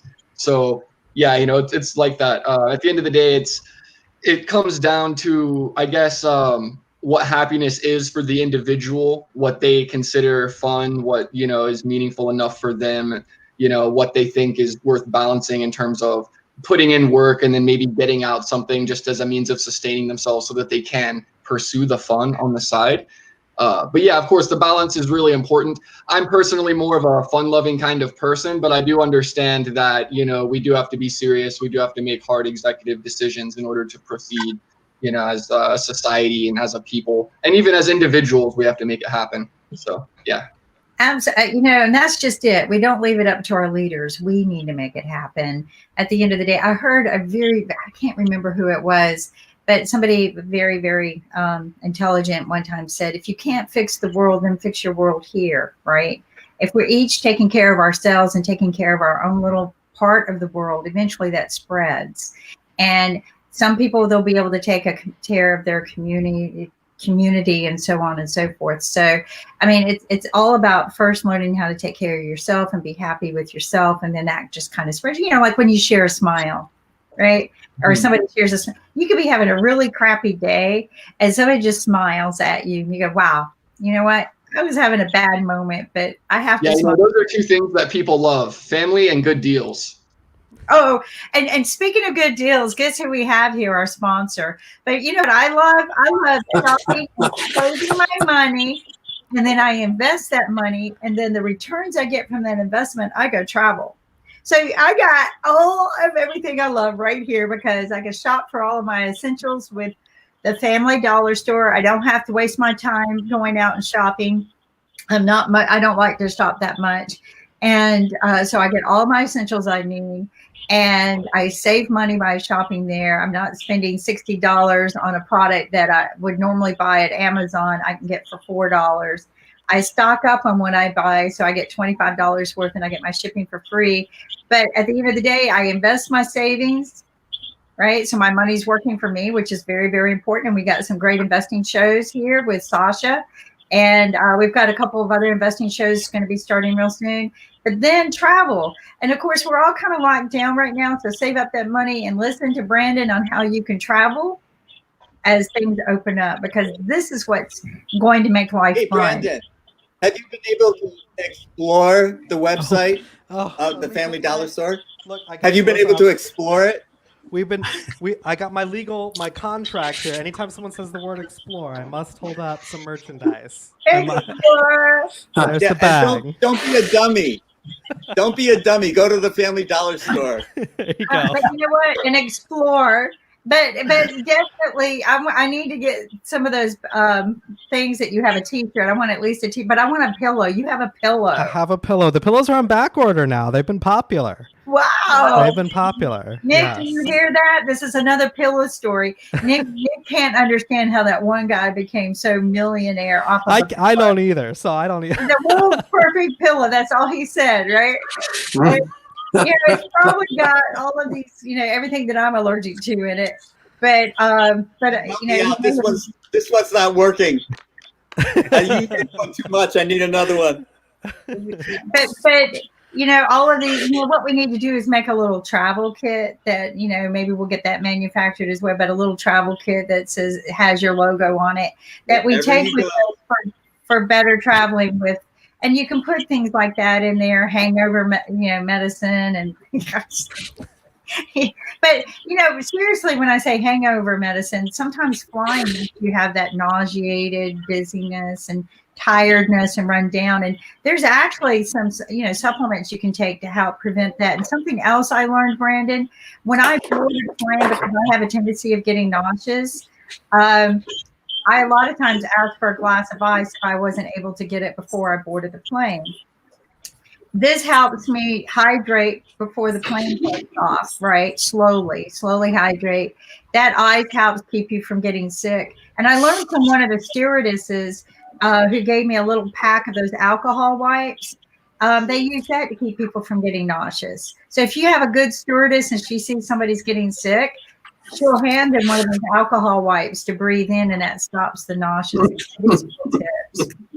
I know. Here I travel 85% of the year by plane, and I have it's not all the time, but maybe it's because I travel so much. And I think some airplanes, they smell more gassy to me, like you can smell the diesel, and it really gets to me. Like it bothers me more than others. But I do want to say something. It's not advertisement for Southwest, but if we kind of mix a little bit of business about all of this fun talk, one of the things that I'm real proud about with Southwest over all of these years of economic hard hits, they never changed their friendly skies, right? They never changed the way they charge people and bill people.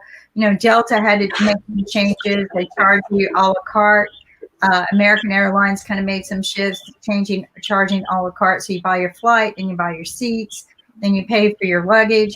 Where Southwest Airlines has maintained the friendliest skies, but they never changed any of that. And though you might not get that division of first class and business class and stuff like that, but honestly, everybody's first class on there. Everybody's treated equally. And I kind of like that.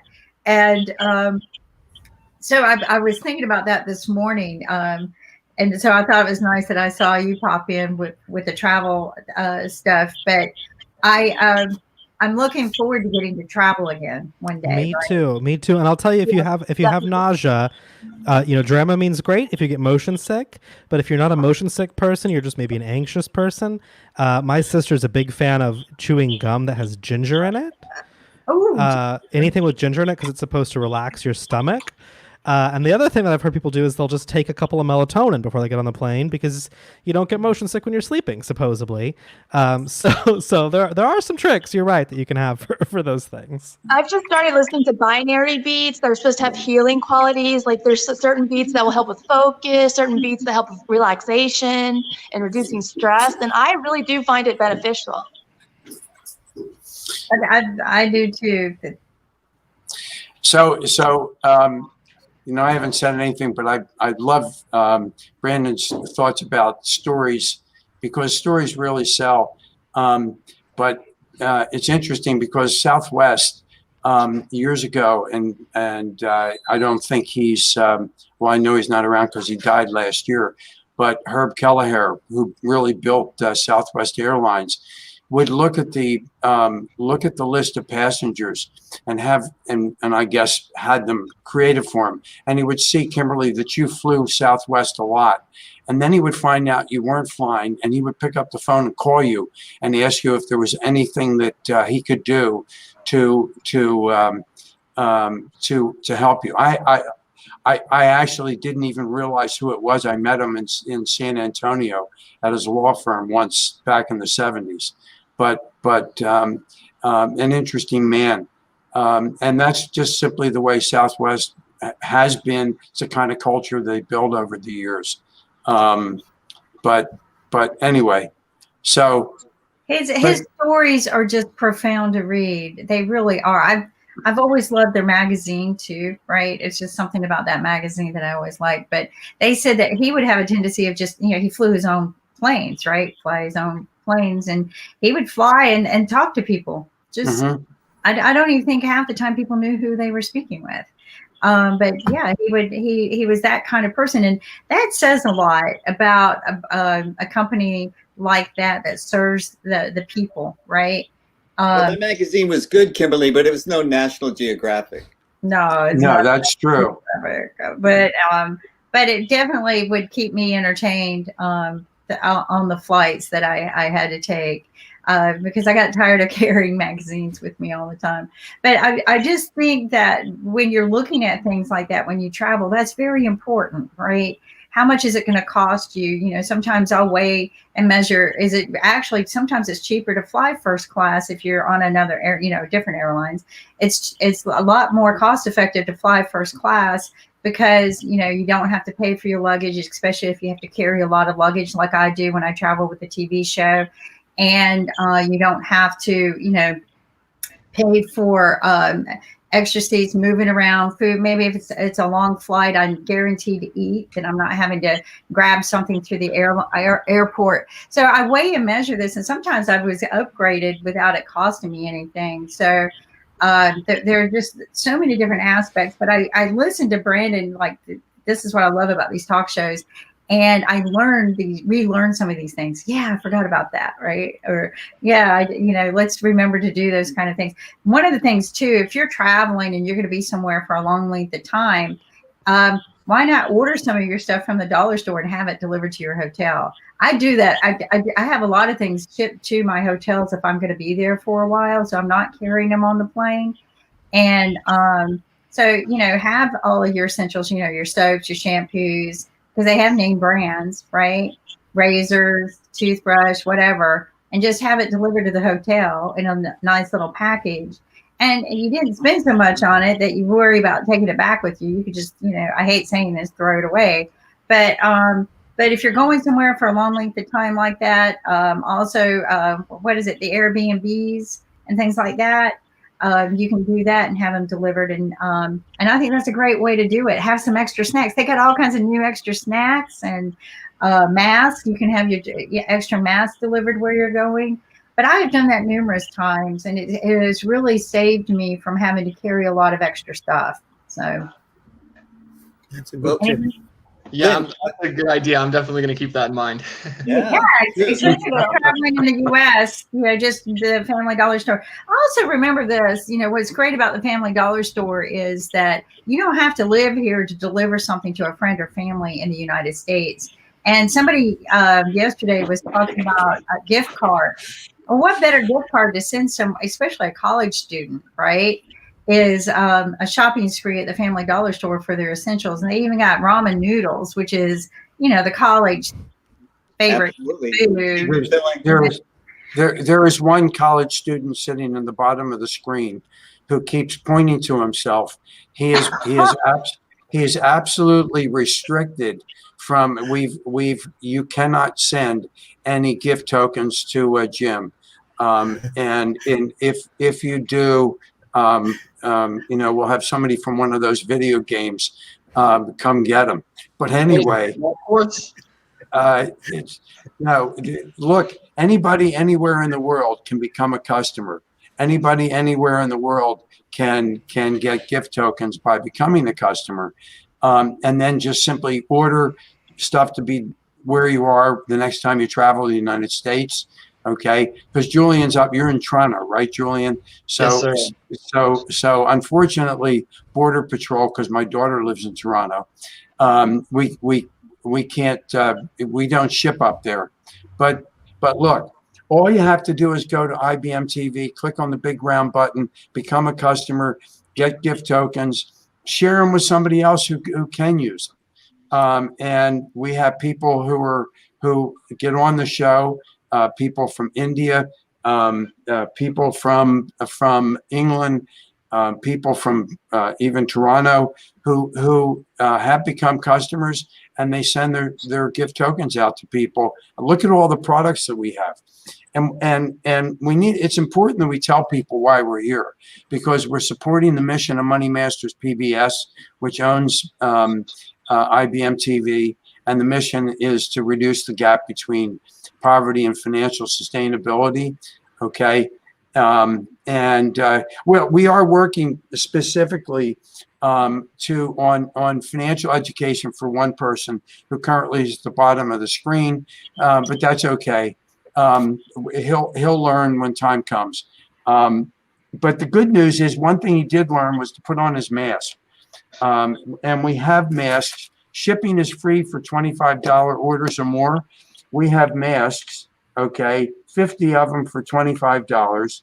But if you use the $5 of gift tokens you're going to get for free, it's going to cost $20. And Jim, how much is that per mask? 40 cents a mask. 40 cents a mask. Only took them 2 months to figure that one out, by the way.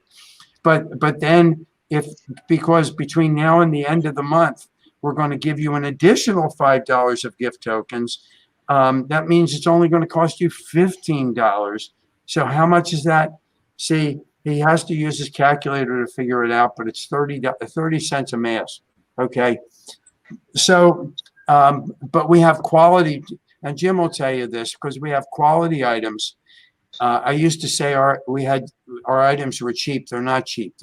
They're quality. They just cost a lot less. And look at all the food items. So many of these are new. Anyway, Wow. we have over 4,300 items on there. When I first got my store, I was talking to my daughter, who also owns a store, because there are multiple people who do, and she said, "Geez, I wish I'd owned my store while my son was at Penn State. My grandson was up there, because if you saw what their kitchen looked like when he moved out of his apartment, it would have been a whole lot better if we'd shipped them this stuff, and he could have eaten. A kitchen. Oh man, they had a kitchen. Oh my God. Oh, living the high life. You know, when I saw the kitchen, I just, you know, I don't get sick on airplanes. I don't get sick on getting on boats. You know, even when the boats rock up and down, I don't do that. But literally, I walked into their apartment and I almost got sick. It was so bad. So anyway, we could have shipped all this stuff to him. He could have eaten out of the boxes, thrown the stuff away, and I would have been. What? What's that? New, Sunkist, yeah. Yeah, they are new. They are new. Oreos. Oh, you know what, Kimberly? We're going to get Snickers with dark chocolate. That's Kimberly's favorite. No, my son's going to go to college next year. Maybe I should buy some for him. Yeah, well, you're gonna have to weigh Kimberly after this. Yeah, I'm a big fan of the Snickers dark chocolate, but the ice cream, so I can't get it ordered. But the dark chocolate Snickers is really good too. But I kind of had to stop during COVID, and so I wouldn't put on all of that extra what they call the COVID-19. Yeah,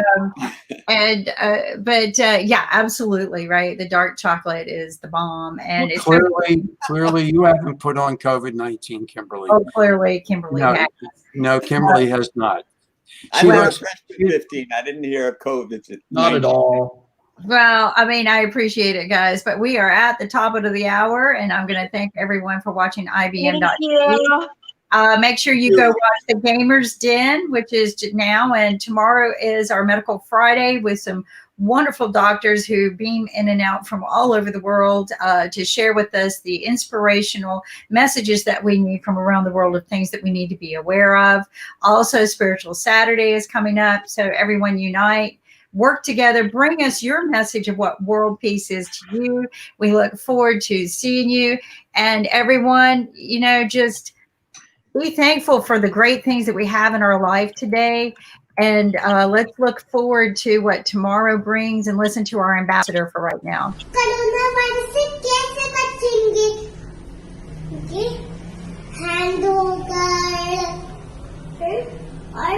और ऐसे अपने खांसी जब आएगी तो ऐसे करेंगे अच्छू अच्छू और कोरोना वायरस को धन्यवाद हमारा